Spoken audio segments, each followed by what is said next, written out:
Hello, everybody, and welcome back to another day, Thursday edition of 30NSG. On today's show, we're going to be talking about Jim Ryan, CEO of, or the head of PlayStation, is retiring, stepping down and retiring by March of next year.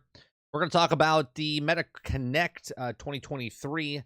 Zuckerberg stood on stage and announced a bunch of different products with the Meta Quest 3, and also I forget what the glasses are called, but they're the glasses with the camera and the audio and stuff in it. So we'll talk about that. I think it was the Ray-Ban smart glasses, if they're not, if I remember correctly. We'll talk about that as well, and we're also going to talk about GTA 6. GTA 6 rumors. There's a video out there. And obviously, it's just taking all the rumors that we've heard from GTA 6. But if you've missed any of the type of leaks and rumors of what potentially could be in the game, I thought this video was quite interesting. So we're going to watch the video, and then we're going to break down what they're saying, what could possibly be in the game, and then we'll have a little conversation about it. So that's what's the three main topics today. If you like what we do here, we do this Monday through Thursday from 10 o'clock in the morning to about noon Eastern. We just read the news and have a conversation with you guys in chat. And then you can also leave comments in the comment section down below if you watch this after the fact.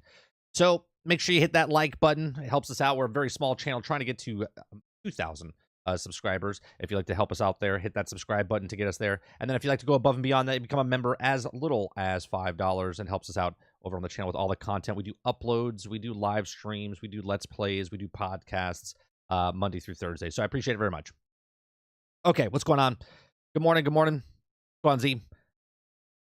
Mac 76, Enbu, Mo, Behemoth, JR, what's going on?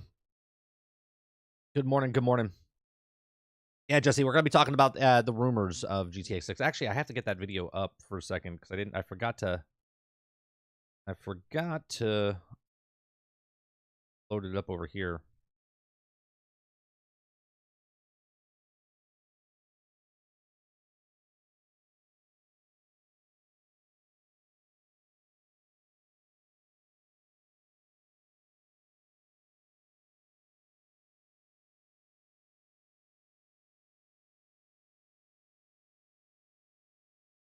All right. Let's get to it. Let's start off with Jim Ryan. So PlayStation boss Jim Ryan to exit Sony after almost 30 years with the company. Jim Ryan, president and CEO of Sony Interactive Entertainment, is retiring next year after almost 3 decades with the company as PlayStation's business. Now, Ryan will step down from the post in March of 2024. Sony announced Wednesday in October 2023 that Sony's group president, COO, and CFO, Hiroki Totoki, will also assume the role of chairman of Sony Interactive Entertainment as of April 1st, 2024. Now, Totoki will be appointed the interim CEO of Sony Entertainment while he continues his current role as Sony's group as the company conducts searches for Ryan's successor.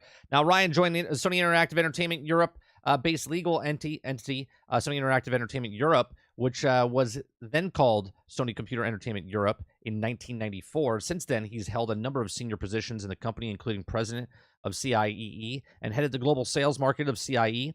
Is also elevated to the deputy president of CIE in January of 2018 before being appointed the group's president and CEO of the following year.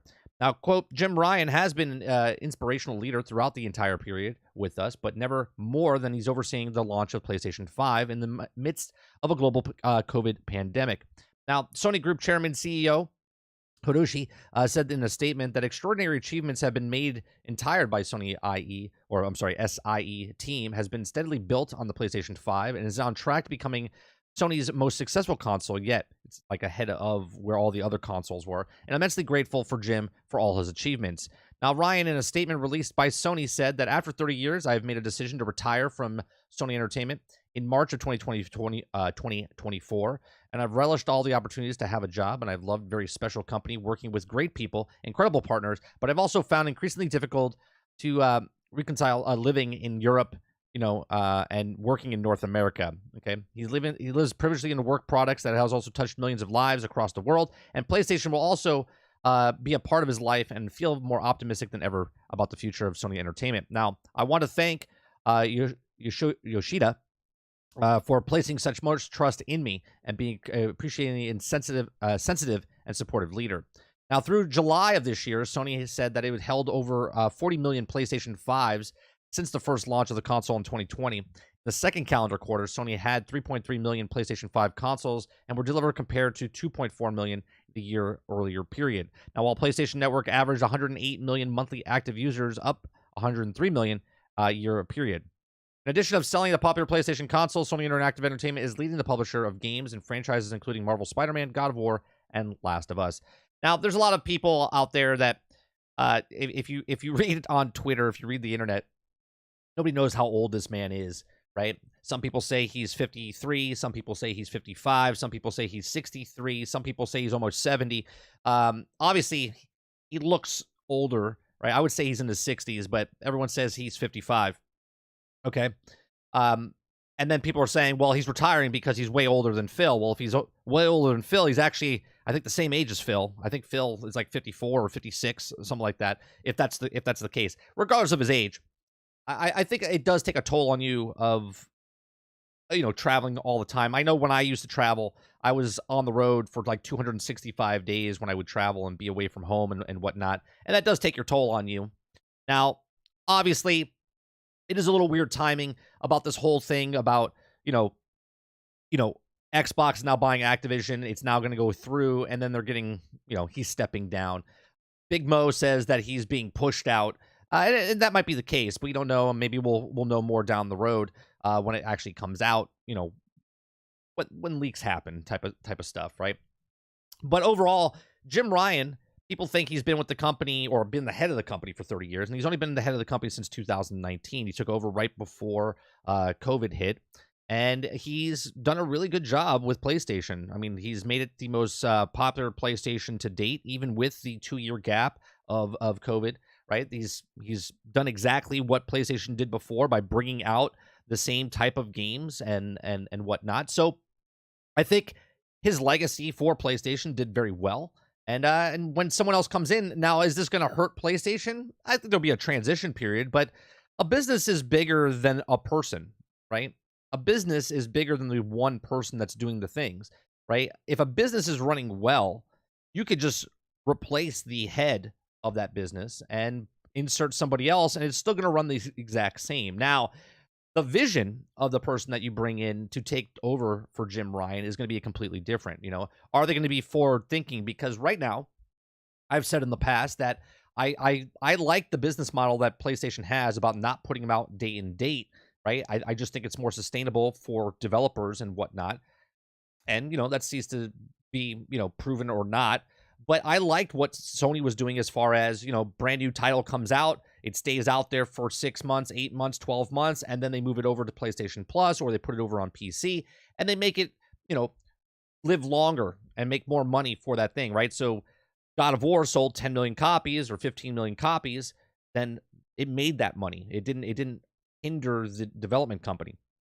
So now that Jim Ryan is leaving, the person that comes into place, that's the thing. Are they going to do what the rest of the industry is doing, pushing more towards cloud? Are they going to be pushing more towards the mobile devices? We already know that they're going to make 10 to 12 live service games. We've been talking about that the last couple of weeks, that they're pushing towards, to hit that. Now, obviously, it did sound a little weird that they were doing this when they were all about their first-party titles. Now, Jim Ryan did come out and say that, we're not going to lose anything. We are sticking with the first-party titles. We're not going to lose the quality of that. And I think that's nice to say that. But I think that maybe his vision, right, just taking a theory here, maybe his vision didn't incorporate what the business wanted because they saw the industry where it's going. And maybe Mo's correct. Maybe they pushed him out because what he wants to do is like these strong values of this is what we have to stick with. And PlayStation's like, well, if we stick with this, we might lose ground in our lead, and then we might lose completely the industry. I don't know. It is a little weird timing for Jim Ryan. I don't think this is bad, though, in any way, shape, or form for PlayStation. I think that the company's bigger than the person, and then whoever they put in, they would just survive doing exactly what they're doing. That's just my opinion, though. Let me know what you guys think in the comment section down below and in chat. Let me see what you guys are saying in chat. Embu says, did Zuckerberg mention that he's getting a new facial animation? All of a sudden, before the vision is fully realized. Yeah, it is weird timing, Mo, and I can't disagree with you there. But at the same time, to say that they pushed him out, we won't know if they pushed him out until we find out down the road, right? What's going on, Viking? Jim Ryan, I hope they're looking for a good enough new one than him. But did he do anything bad? I mean, besides trying to stop, right? Let's just take that part out. Him trying to stop the Activision Blizzard deal going through, and everyone calling him, Jim Ryan crying or Jim crying Ryan, because he's trying. That's what any CEO would do, right? Any CEO would have done exactly what he did and try to stop things from happening because that's the competition. Besides that, what did he do bad for PlayStation? Was he bad for PlayStation? I don't think he was bad for PlayStation.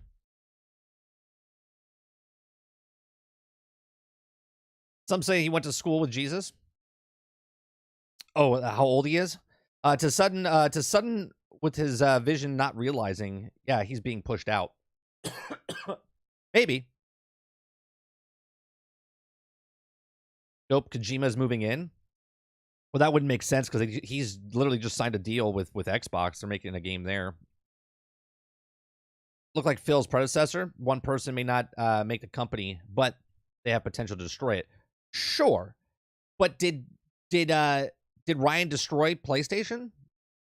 I think the people. This is why you just don't bring someone from outside in. You have to have somebody that's in the ranks. I mean, even Jim Ryan was in the ranks of the higher tier, and then they take somebody and move him in to that position. They're not just bringing like me over. They're not gonna be like, hey, Mike, you wanna run Sony and bring somebody that has no qualifications. They're bringing somebody in, I would assume, that higher up in the company that they're like, well, who's going to take over? They're like, well, I'll step in until we find somebody because maybe that guy doesn't want to do it. And he's like, all right, I'll step in for a little bit. And then they bring someone else. I mean, it's very rare for a multi-billion-dollar company to bring an outsider in to take over when there's other people in the ranks that have been there for decades. What I'm saying is that whoever they replace him with, I don't think is going to have a complete different vision from what PlayStation already has. Go on, Water.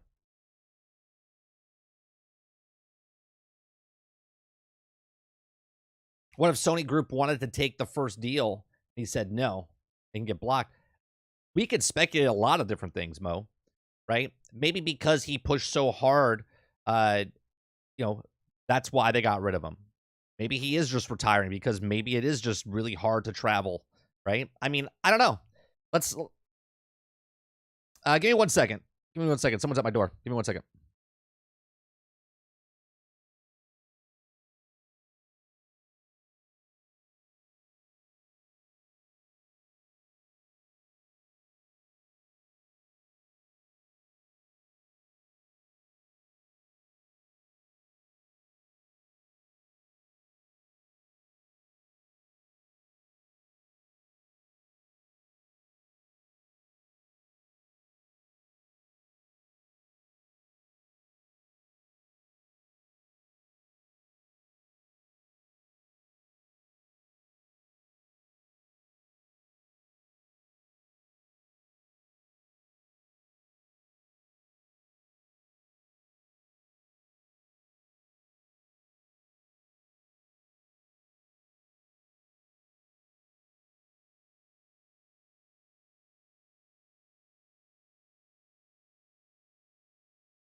All right, sorry about that.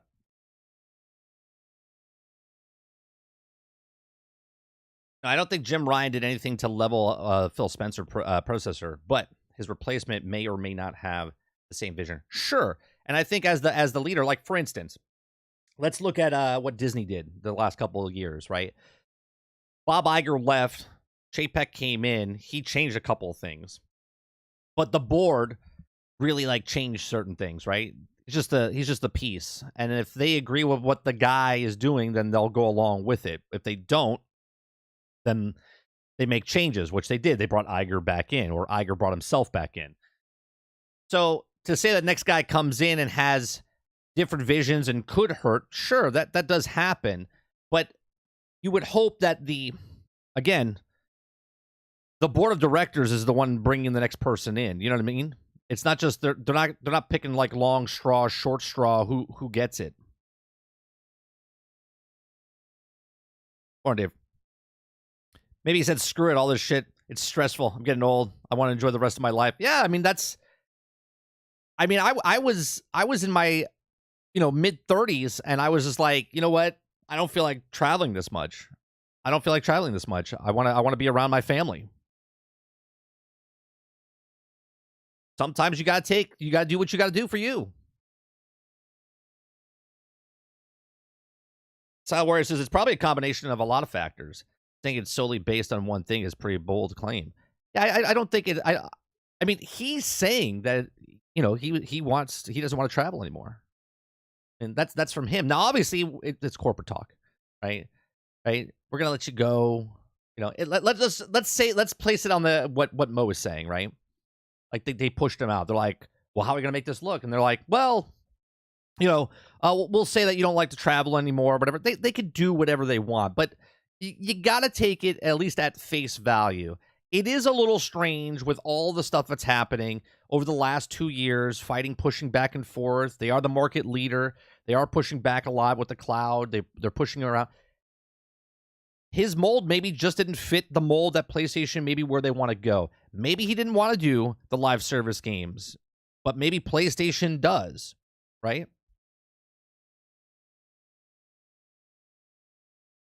Sometimes the hand doesn't want to do what the brain tells it to do. You know what I mean?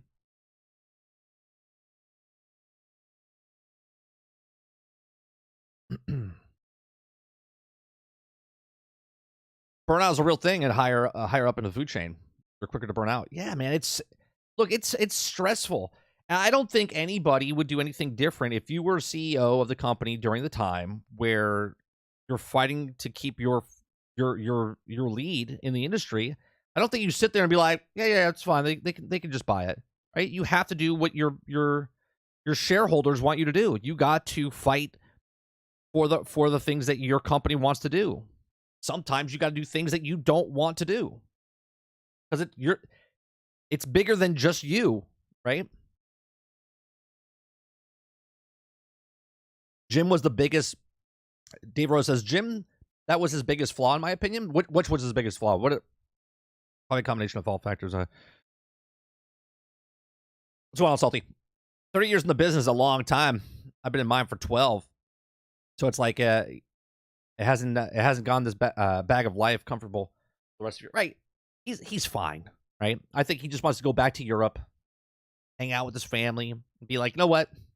I think the most stressful thing I want to do is what am I going to eat for lunch? Why would they push Jim out? He did a good job, and Sony did a good job in the court case, in my opinion. Kind of, he was the face. Yeah, I don't know if they pushed him out. I'm just trying to look at what Mo's saying that they pushed him out. Now, obviously, I know Mo's an Xbox guy, and he's saying they pushed him out. It does seem a little weird the timing of it. So, I mean, obviously, taking it at face value of that he's just leaving, he's leaving, right? But we also look at it and go, well, that's weird. Like when something happens, you're like, well, what? That can't be the reason they left. You know what I mean? Like you believe certain things and you don't fully believe other things. There's got to be something behind it. Maybe it is what it is. Traveling for business purposely is different. Traveling for fun. I've done both, man. It's stressful traveling for business. Oh yeah. You know when you go on business trips or when you go on a vacation with your family and you're gone for like 3-4 days, you're kind of over it, right? You're like, I'm tired. I want to go back in my own bed and stuff. Can you imagine just traveling for business? You're always in hotels, right? You're always in hotels. You're always eating out. You're always traveling. You're in a jet. He even says in the thing that he was jet lagged in his fumes. What does he say? He says, where does he say it? He says somewhere in here.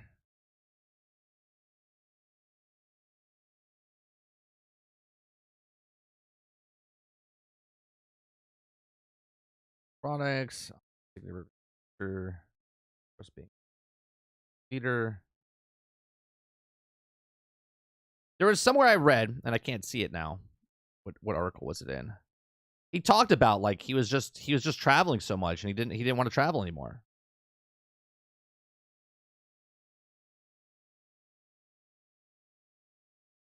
I mean, I get it. I feel him. When I was away from my family for 9 months, right? I literally I was working on a job when we bought our house, original house. All right, we bought a condo when we weren't even married yet. Me and my wife weren't even married at the time. We were just boyfriend girlfriend, right? We were serious, and we were buying a place together, and I wasn't there for it. Right? I had to give power of attorney to my girlfriend at the time, who now is my wife, to sign papers for me because I was traveling and I was gone. I was out of the country. Right? It's stressful. You got shit, man. I don't know. I don't think they pushed him out personally. I think he's just kind of over it. I think he thought he got into the position, and then it was more than he bargained for. And he did a good job. I think he did a good job for especially during the pandemic. Got the PlayStation 5 out, sold, right? Sold 41 million units of the PlayStation 5, which is ahead of any other one, and they were behind times. Like, think about that. During his time, they also have the highest game sales in PlayStation. Obviously, the market is actually growing, but still. Everybody says paying for games and not being on a system wasn't competition. It's sabotage. Paying for it to be on the system, that's competition. Certain choices were questionable. Water says, how much does he make? I'm sure he's good with the buyout. Yeah, I'm sure his severance package. Yeah, I'm sure he's fine.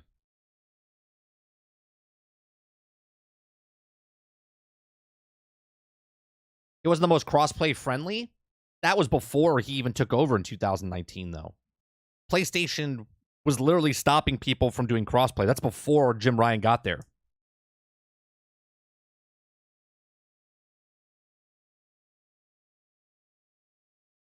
And I do agree that the timing is somewhat sus, right? You can only imagine how long he spent on the planes in his last few years. Definitely messed up. Yeah, I mean, he's traveling all the time, but look, that's the job you sign up for, right? Let's be honest. You know what you're getting into.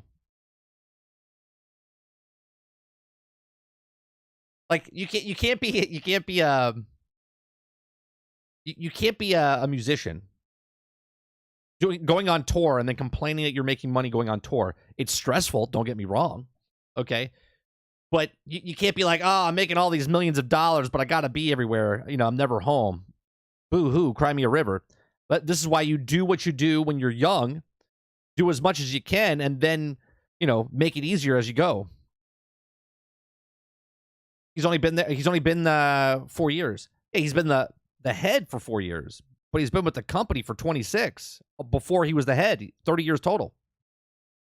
You get rid of Jim Ryan, all the negative press goes with him. They get to start fresh with the agenda that they have planned, and then the new blame can't be assigned until after whenever they do next.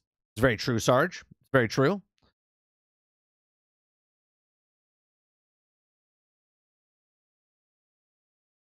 You know what you're getting into, but you never fully realize how tough it is until you actually doing. Sure, absolutely. But you also justify it for yourself, Rose. Right? You're like, well, I'm gone, but I'm making this amount of money. You know, and if I do this for a couple years, my family will be well off. You know what I mean? If they put a younger Jim is getting old, why not? You just have to find someone with the right. I personally think, again, going what Mo's saying, that he got pushed out. I kind of do, in the back of my head, right, think that maybe his vision didn't line up to what the board's vision was, right? The board looks at it and says, well, Xbox is expanding. They're putting it on all the mobile devices, right? We're getting a mobile device that plays it on the Wi-Fi. But they're putting all their games on phones. They're putting all their games in headsets. They're putting all their games in VR. They're putting all their games on, right? They're putting all their stuff here, and here. What are we doing? And he's like, nope, we stick to it. We stick to first party titles. We just keep doing what we're doing, and we'll bring up the live service games. And the board's like, yeah, he needs to go. Right? That's possible. That is possible.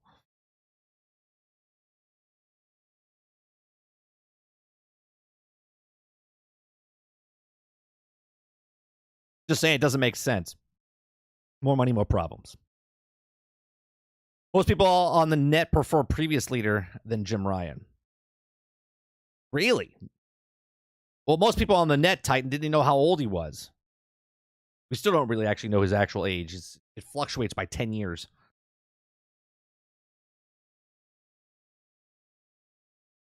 Breaking news, the only reason he's leaving is his age? Because he's 55?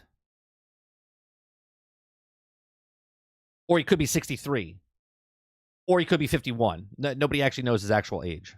You can look it up. It's all over the place. which I find hilarious.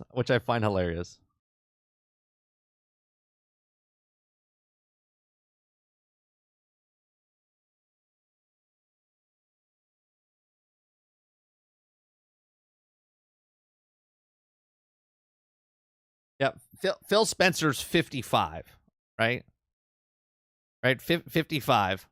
And Jim Ryan, I think, is the same age. But people on the internet will tell you, well, Jim Ryan's much older than Phil, so that's why he's leaving. Like, is that true? 55 with medical issues? Are you saying now he has medical issues? Is that known?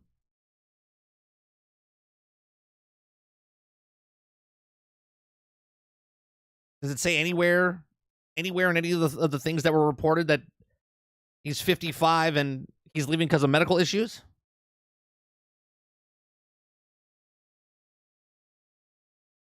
You will know right away when we don't go for the first party titles and push hard on live service instead. Well, they are, and that was the thing I brought up a couple of weeks ago. Sarge was like, oh, that's a little worrying if they're gonna push the live service aspect.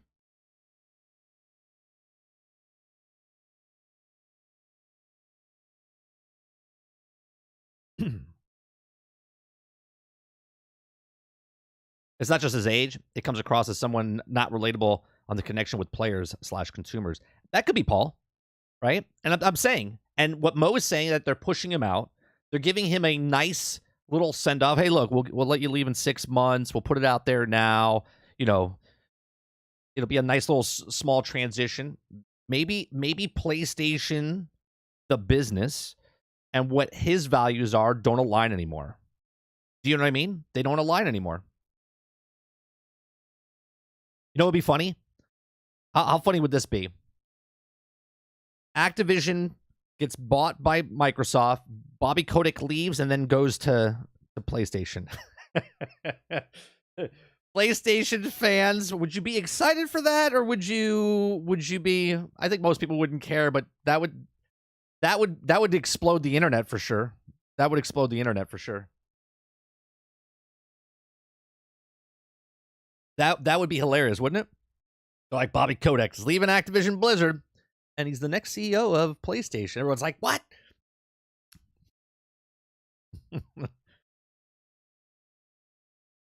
Look, I think what Sarge said a little bit ago, I think that it's true. If he leaves and they bring someone else in, nobody can really get, mad. They just got to see what's happening until it's, down the line. Because you can then blame Jim Ryan that this is why it is, but then the new person starts fresh and can do things and say things. And I do think the bigger vision for PlayStation is the same, right? I don't think it's going to change that much, because what's happening right now in motion with the live service games, that's happening. That's not changing. So Jim Ryan here or not here, live service games are coming out by 2026, 12 of them, 10 to 12 games.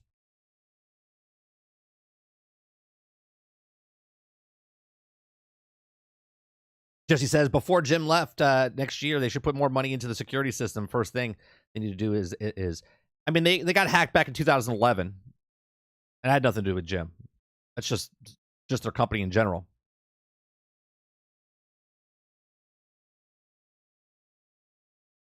Or maybe Microsoft buying Sony. I don't know if that'll happen. behemoth. I think it was more likely that Kodak gets a job before Microsoft buys them, but that'd be hilarious. Only place Bobby Kodak would be welcomed is the graveyard. That's right. 30 and still guessing. That's right. So let's go from that story to MetaQuest, right? Here's a video that we're going to watch it's called the MetaConnect 2023. Mark Zuckerberg's on stage, and this is a 10-minute shortened version of everything that was at this event, right? So we're gonna watch a little bit, pause, talk about it, and whatnot. That's what we're going to talk about for this part. All right, here it is.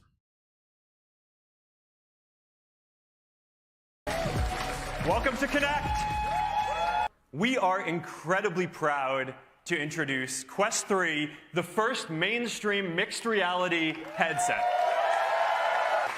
Quest 3 is the most powerful headset that we have ever shipped, and it allows you to blend the physical and digital worlds together. Now, I just want to make, like, no one put the cameras in front before, right? They were all just doing VR, and then all of a sudden, now one did it, and now they're all doing it, right? They're all doing the AR, VR type of thing now. You can navigate it with just your hands if you want, and the hand tracking is getting really good.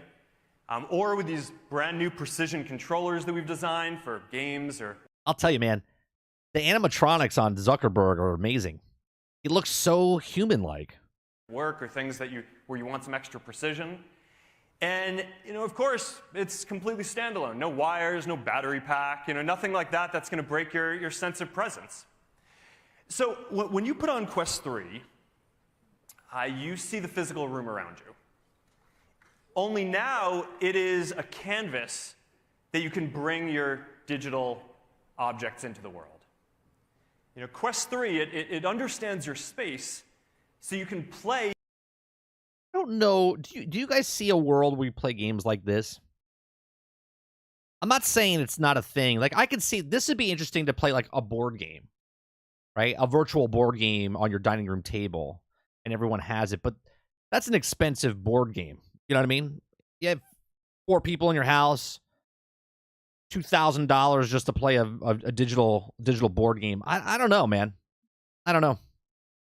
With the world around you. You can solve Lego puzzles, or you can build your own creations on any flat surface in your room. You can play games. Like, this would be interesting if you went to, like, I don't know, went to a place of operation, like a business that you put a headset on and you like interact with things for like a couple hours. But I don't know about doing this like at your house. Games like BAM with your friends sitting around a table, whether you're physically right there together, or even if they're far away. People love working out in Quest. But now, if you're doing a body combat workout, the targets are going to come at you in your physical room, whether you're in your living room or if you're in your home gym. You're be able to look around and see the room around you, so you're going to be a lot more comfortable, swinging your arms and moving your body. Now, these experiences are possible because Quest 3 shows your physical. Who needs drugs anymore? You could trip your balls off by just putting a headset on. Space with 10 times more pixels than what we had on Quest 2. And it automatically maps the space that you're in using 2 dedicated... And 10 times the pixels. ...color camera sensors and a depth sensor, which makes it so that if you pick up a digital ball and throw it at the physical wall, it'll bounce off it. Now, this also means that you're going to be able to take a big virtual screen and just drop it wherever you are, and it'll show up in your physical room. See, I see this more of a thing than the actual like playing games. I talked about it yesterday. I talked about it for months and years before with sporting events and stuff, being virtually in the sporting event, and then also just putting a television set as big as you want it inside your house. But again, sitting on the couch with 4 people, everyone's watching something different. I don't know. I just feel like it's going to be weird. It's going to happen, but it's going to be weird. Room. And this is going to unlock a lot of awesome experiences for hanging out with people, watching content, even if they're not there with you. Now, one thing that I'm pretty excited to share today is that Xbox Cloud Gaming. Now, this is huge. This is huge, right? Right? They're not making headsets for Xbox. They just teamed up now with Meta. Okay. And they're putting Meta on the headsets. Is coming to Quest in December. And next year, we're launching something that we call augments, which are basically persistent, spatially anchored digital objects that you can interact with. So, you know, you can put a frame on your wall with photos. Why would I do that? Why would I put a frame on my wall?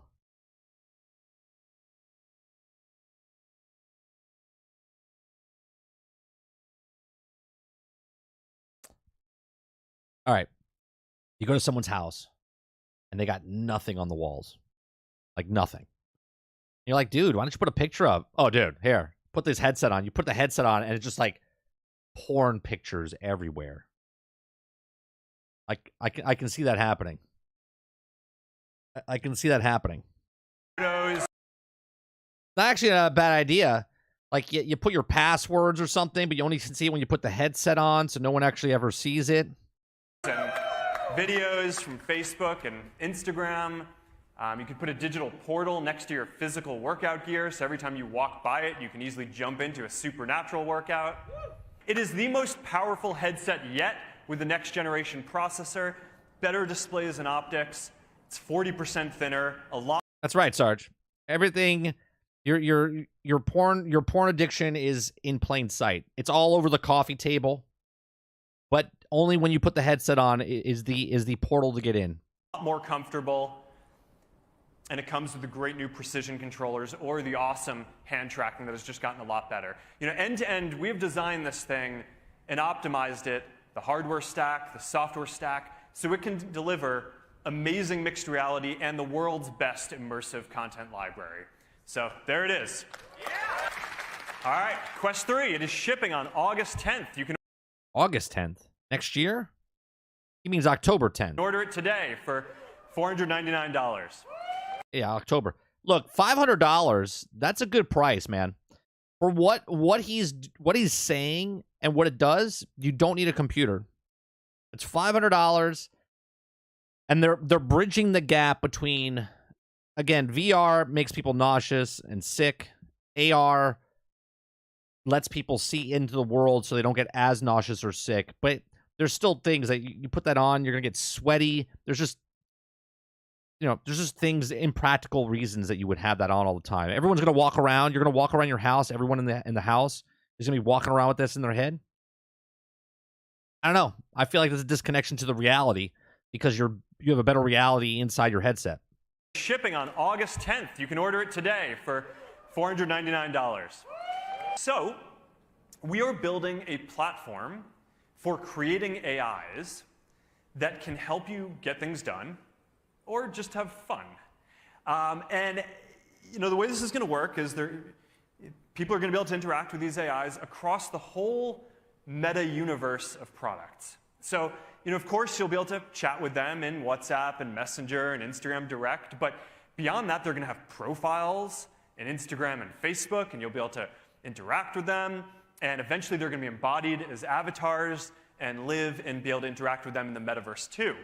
And we're going to open this platform up for developers. And let me get this straight. Most people don't like people. Right? So now you're going to be talking to more AI than you are actual humans. Okay. More use cases soon. I'm really looking forward to seeing what all of you build. But even before that, we have been creating a bunch of AIs ourselves, and we're going to start rolling these out in beta today and ramping that a bit over the next couple of days.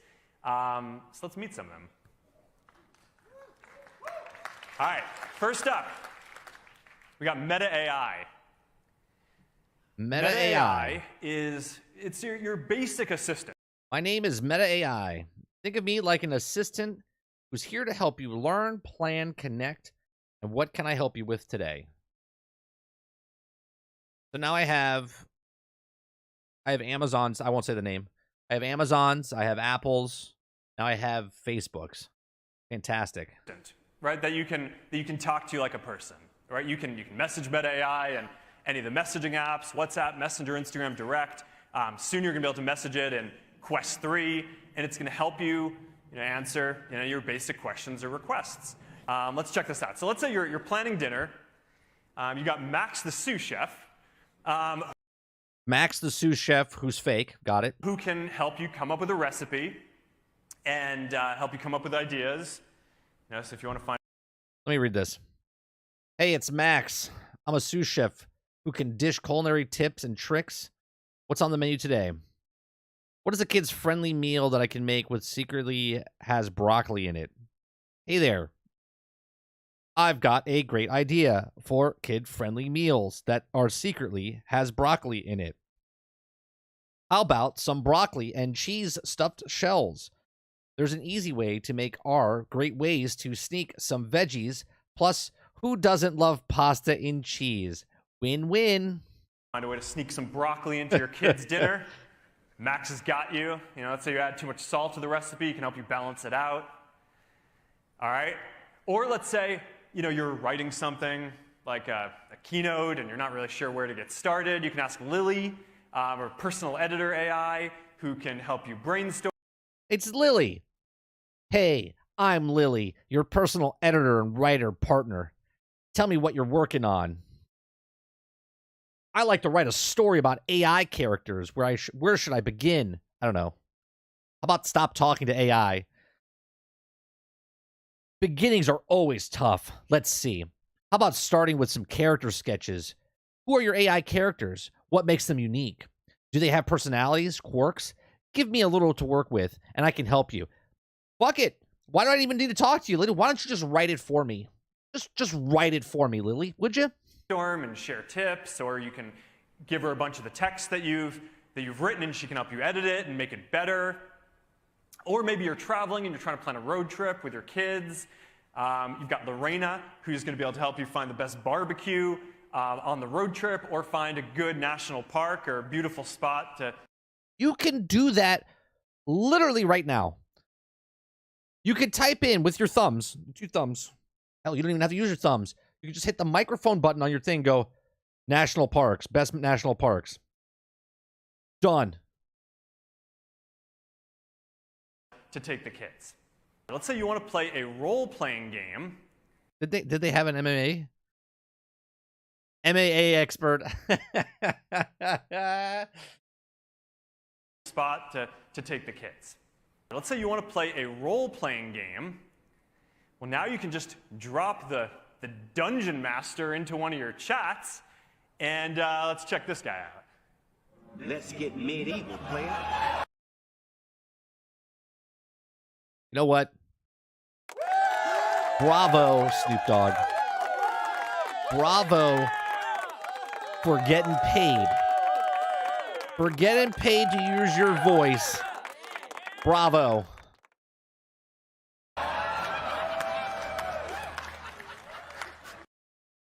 I'm the Dungeon Master. Ready for an adventure? Be warned. Your choice is your fate.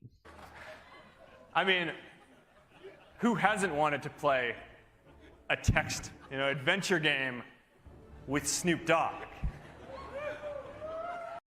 Zuckerberg's like, I had a shit ton of money, and I just wanted to get Snoop Dogg. That was it. We're also very focused on giving all of you the ability to build AIs too. So we've been creating something that we call AI Studio. Okay. And it is a... These are so amazing names they come up with. Platform for building these kind of AIs. And we're starting by opening up the API for integrating into our messaging apps to start. And that's going to open in the coming weeks. We are also building a sandbox so that... I see what you did there, Salty. It's good. Good. People who don't code can also train AIs like this, and we're working on that and iterating on it, and we hope to have that out sometime early next year. And we're also working on bringing all of this to the metaverse too, where you're going to be able to have these AIs will be able to be embodied as... Guys, you're going to be able to take these AIs that you create, your friends. You can create your own friends. You can put them in your virtual world to create friends. So all the people that you talk to, like AI Brian and AI Jade, that you can all talk to these AIs. It's going to be amazing. You're going to have so many friends. So many friends. As avatars, you'll be able to make them as NPCs in the different games and experiences that you build and all of the different Horizon worlds. And I think that that's going to be really neat. I'm sure you do. So that brings me to the last thing that I want to show you today, which is the next generation of Ray-Ban Meta smart glasses. Right? You can finally pick, you can literally pick your friends, Titan. And if you don't like them, you can just code them differently. You can live in a bubble with your own little friends that you've created. Your imaginary friends are now real. Now, these are designed so you can stay in the moment and stay connected without having to take your phone out. You can capture what's going on around you. You can share with your friends in the world. Everything about this is upgraded from the first version. The cameras are a lot better, so the images and videos that you capture are a lot clearer. I know this is out already. I know they already had this out last year. But this is becoming I see so many problems with this stuff. Clearer. The audio is a lot better, so when you're listening to music or podcasts or taking calls, that's a lot better. They're lighter, they're more comfortable, and there are a lot more styles too. But the most interesting thing about this isn't any of those specs. It's that these are the first smart glasses that are built and shipping with Meta AI in them. Great. Now I can, not only do I have them in my phone, but now they're in my face as well.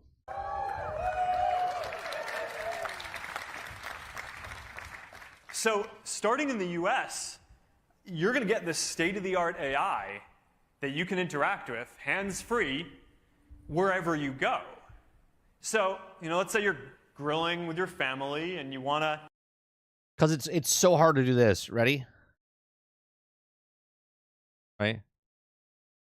Find me the best barbecue grill. That hands-free. Hands-free. I don't need... Oh, my God. Know how long you need to be cooking that chicken for. Or you're playing pickleball and hits the line and you want to know if that's a fault. She disagrees, but you know the truth. Or let's say you just want to settle a debate, some trivia as you're going out through the world. I see. Even when you wear these glasses now, you're like detached from the person you're even looking at, right? You're not even, because now you're reading text messages while you're staring at the person. Are you paying attention to me? Uh-huh. Yeah. Right? It's like a cheat guide.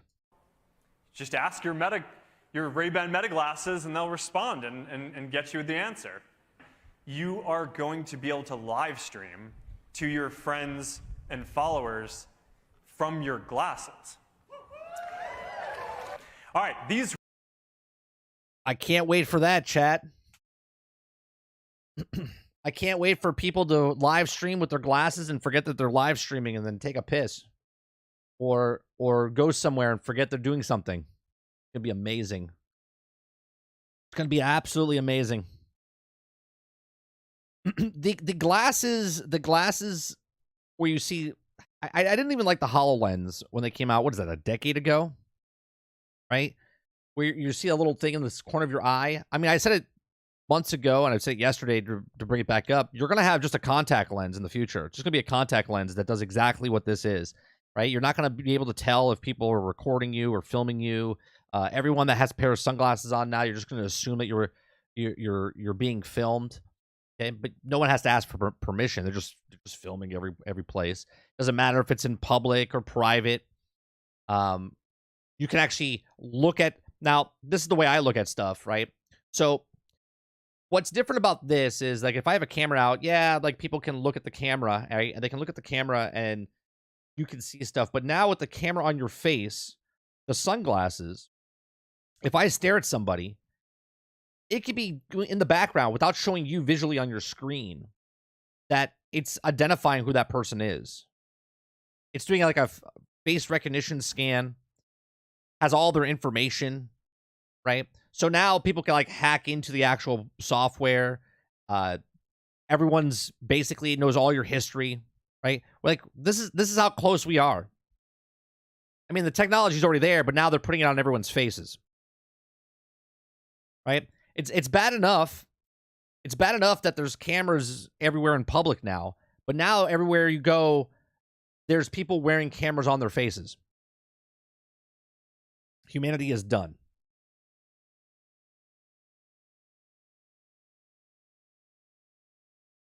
Especially if you're someone like myself, right? I'm on the internet, so obviously Google has taken all my face recognition, right? And now on the I can't even think now. On the glasses, if someone sees me, it could go, "Oh, that's 30 and still gaming. That's such and such." And now someone can come up to me and talk, but I guess that won't happen because no one actually wants to talk to actual humans anymore. So they all want to have their fake friends. Everyone's recording. That's all good, but does it come with a filter to detect reptiles? Reptilians. Yeah, the beginning of the end. Even new soldiers are so cut off from the real world. Yeah, I can't imagine if this is the technology they're bringing out to us, the public, what the hell does our military have? You know what I mean?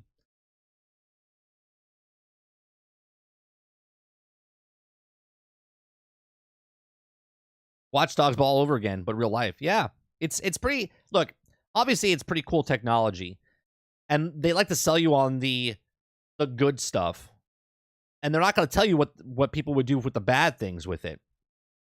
But that's a lot of information for someone to have, right? Like right now, you can look up stuff on your phone, and yeah, sure.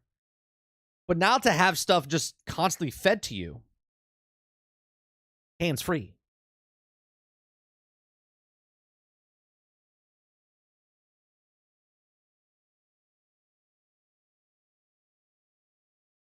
I don't want to know. I mean, I have an idea. I have, friends that are in the military and they tell me stuff. And if they're telling me stuff, that means there's stuff that they can't tell me about, which is even more scary because the stuff that they tell me about, I'm like, huh, okay.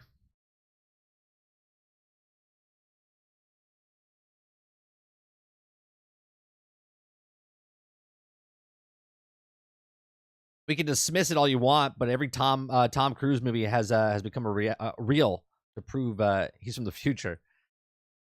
I mean, art represents life, and life imitates art, right? You can create this stuff, and people are like, well, we can actually do that. I mean, we will have holodecks. We will have stuff like that.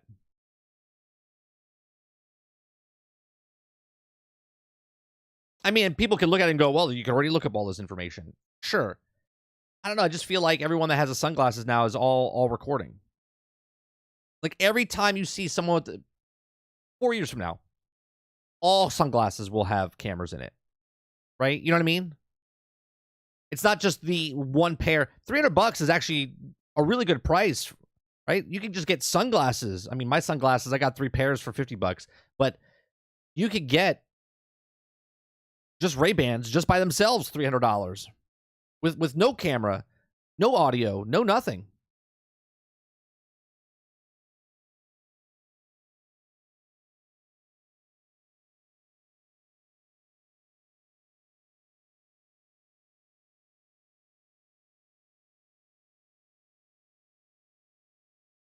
Well, that's another thing they said.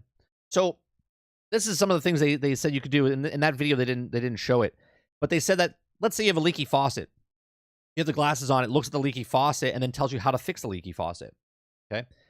There's a sign that's in a different language, German, Spanish, whatever. You look at the sign, it then automatically translates it for you. Now, those are things that they look at it and sell to you and go, oh my God, that would be amazing, right? That could be amazing if you go to a different country and you can't read any of the signs, but now you can. Okay. But all the good things, there's a lot of bad things that can happen as well.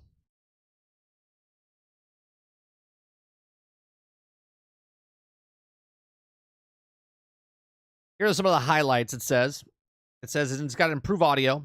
We'll have a new custom designed speaker with extended bass, higher maximum volume, 50% louder, 2 times the bass.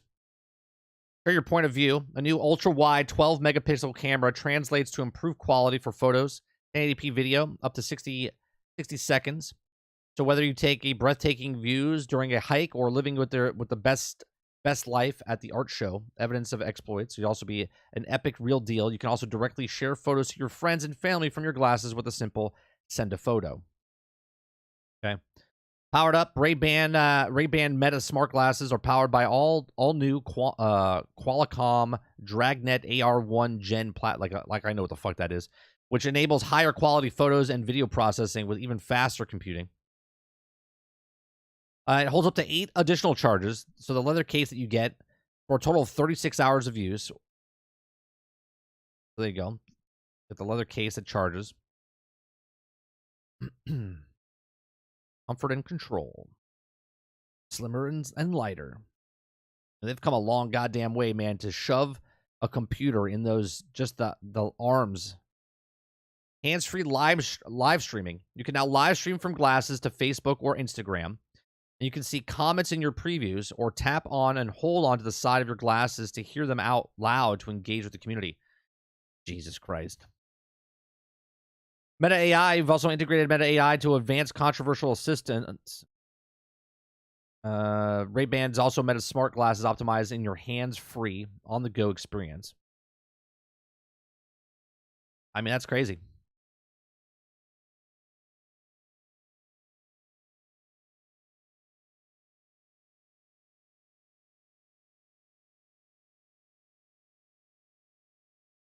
Thanks, Meta. I wonder if Microsoft is going to support native play for Quest 3 on Xbox. Would be a smart move. Yeah, I heard that you can hook up the Meta Quest 3 to a computer, so I would assume you could hook it up directly to the Xbox as well. Right? Because you can get the better graphics if you hook it up to the computer, but it's wireless, right? But if you want to plug it in, and I would assume if you could do that, then you could do what they're doing on the PlayStation VR, where you can just do cinema mode, right, and play your games while you're wearing the PSVR 2.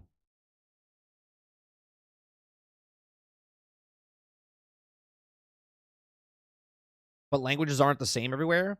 What do you mean, Viking?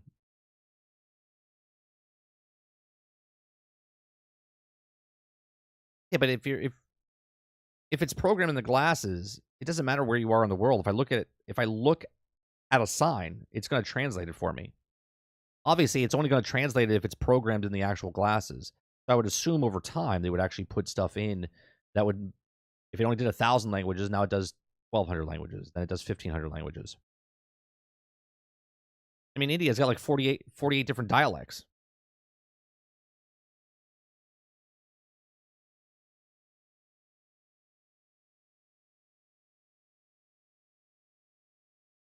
You can use the Quest on the PC as also, yeah. But here's a really important question. If you drop them in the ocean, will someone find, or will they just sink? Cheap products people always find. They should just easy to find. They probably are water resistant in some way, shape, or form. Because I would imagine they are. I can't imagine you would invent sunglasses that are not water resistant in some way, shape, or form, like the cameras and the electronics inside of it. I mean, but how durable? You know, like when you take your glasses and come home and kind of just like drop them on the table or something. How durable are they?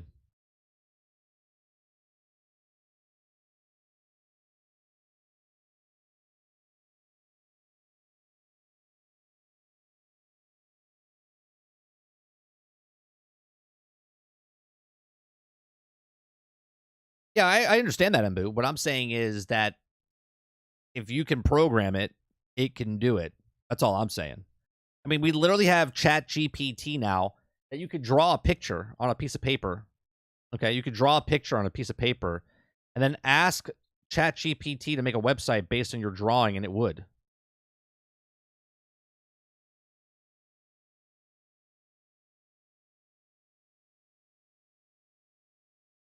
You know what I mean?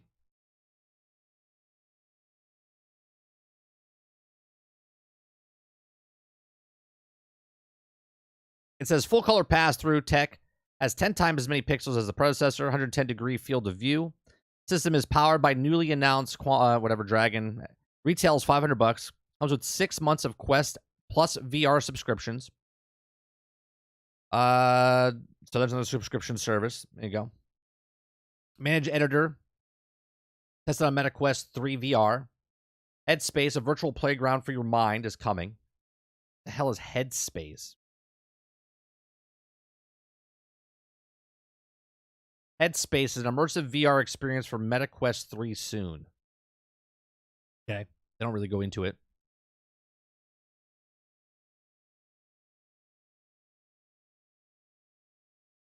It says xCloud Gaming. With hardware news, Meta CEO Zuckerberg announced that next-generation MetaQuest software, Roblox included, a virtual screen that can float either virtual or mixed reality space, appears in reposition-able and resizable, and it's coming in December. So we'll know more in December about that. I wonder if you can play it without putting it in the television form, and like you say, you can just pop it up on the glasses. It's Cine mode.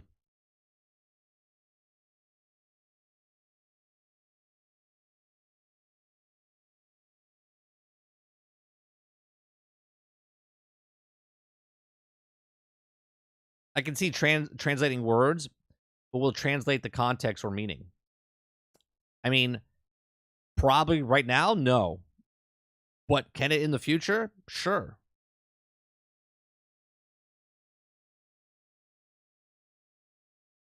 I mean, just like when you're typing something, right? You can't really read the context of what people are writing. You don't know if someone's being sarcastic, if they're joking, right? People misinterpret things all the time when you're just reading stuff, right? You don't know if people are yelling, what their tone is. So if I'm looking at a sign and reading it and it translates into something, I mean, I think you got to use your brain just a little bit to see what it's saying.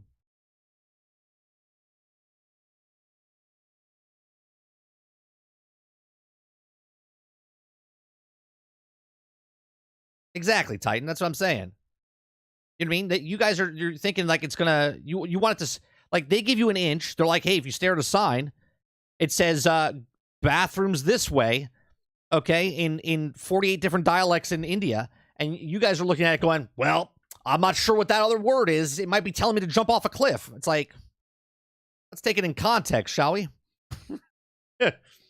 Like, obviously, the AI is only as smart as the people programming it. And if it's a popular language and it's being put into that area, then it would put there. Right? Like think about what you're saying. There's different dialects and different things for the words that are being put on whatever you're reading. So if they literally put the dialect into the system, then don't you think they would have put what the words are because of the region that you're in?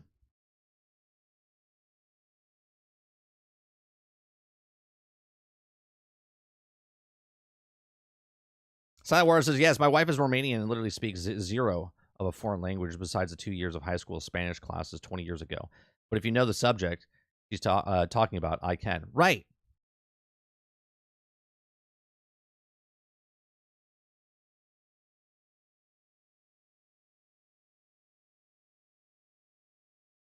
I mean, right now, right, we have people that work for our company that speak no English, zero English, right?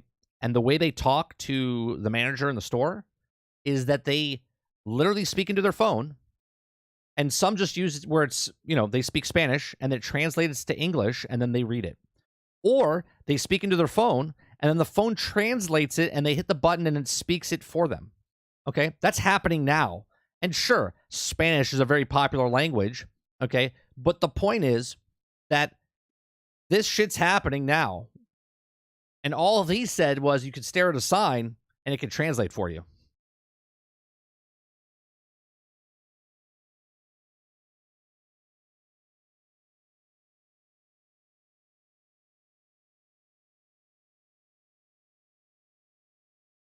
Yeah, but you're saying they don't translate, but how did you learn that?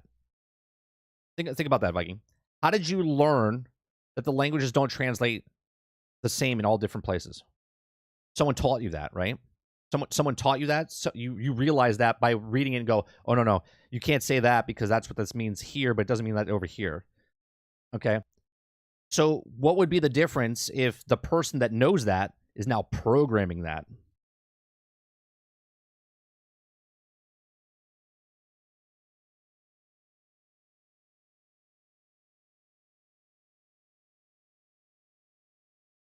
Yeah, but who cares about Spanish? I want to learn Klingon. I'm sure they have that. I'm sure you can speak into your phone right now with some sort of app, and it would translate into Klingon for you.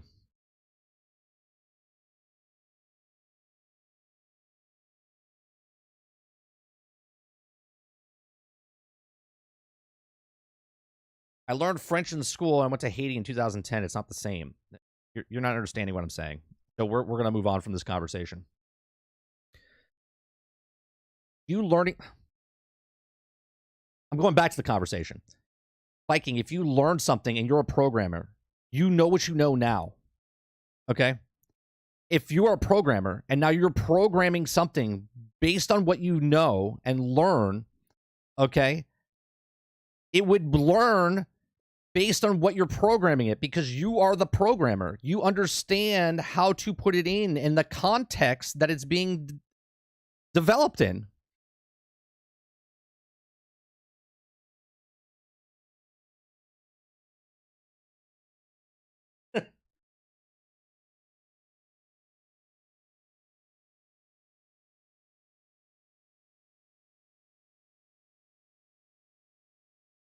They're like, nope, never. Can't do it. There's no way they could figure it out. Impossible.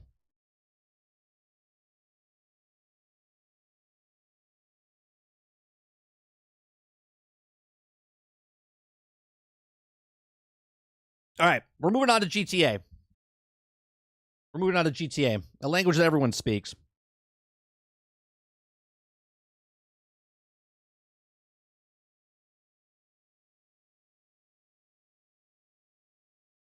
What's going on, boss? I get it. My issue is someone programming it that doesn't know the region. That's here nor there. That's here nor there. If a person is programming something that knows the area they would put it in, then they would... Amazing. Okay. The video that we're watching is Grand Theft Auto 6. These are all rumors. All rumors. Let me repeat. All rumors. Rumors. These are all rumors. I'm going to say it over and over. Okay? What we're doing is listening to what the rumors are and then breaking it down into what if it actually comes to the game and what does it mean, right? That's what we're doing. So, here we go. GTA 6 will be targeted more towards kids, similar to Fortnite. This is due to GTA's current young player base. I'm sorry, did he just say that GTA 6 is going to be more monetized or more towards kids? Interesting. Just one of the things you need to know about GTA 6. I'll be taking you through all the GTA 6 leaks we have so that you are ready for the game once it releases. So without wasting your time, let's get started. Well, first off, when playing GTA 6, you will have to refill the gas in your car throughout the game. Otherwise, your car will run. I don't know about that. What does that mean? I have to stop and refuel my... What game does that? Fortnite does that. You have to get gas in Fortnite when you drive the cars. Right? You have to fill up your tanks. I don't know how that's going to work. I don't know how that's going to work out. How reputable is this guy? It doesn't matter, Dolphin. We're literally... I just said these are rumors, and we're having conversations based on what he's saying and what it would bring if it was to come to the game. For God's sakes. Oh my God. It doesn't matter if he's fucking right or wrong and if he's realistic or not realistic. We're having a conversation about what he's bringing up. I don't care if he's reputable or not. Run out of fuel and stop working. It might be time to say goodbye to the constant reliance on mini-maps in GTA 6. Recent leaked clips surrounding Twitter suggest that some car interiors will come equipped with a functional GPS system. So he's saying that, all right, so the map HUD will be gone and the GPS map will be inside the actual car instead. So I guess that would make you, learn the city.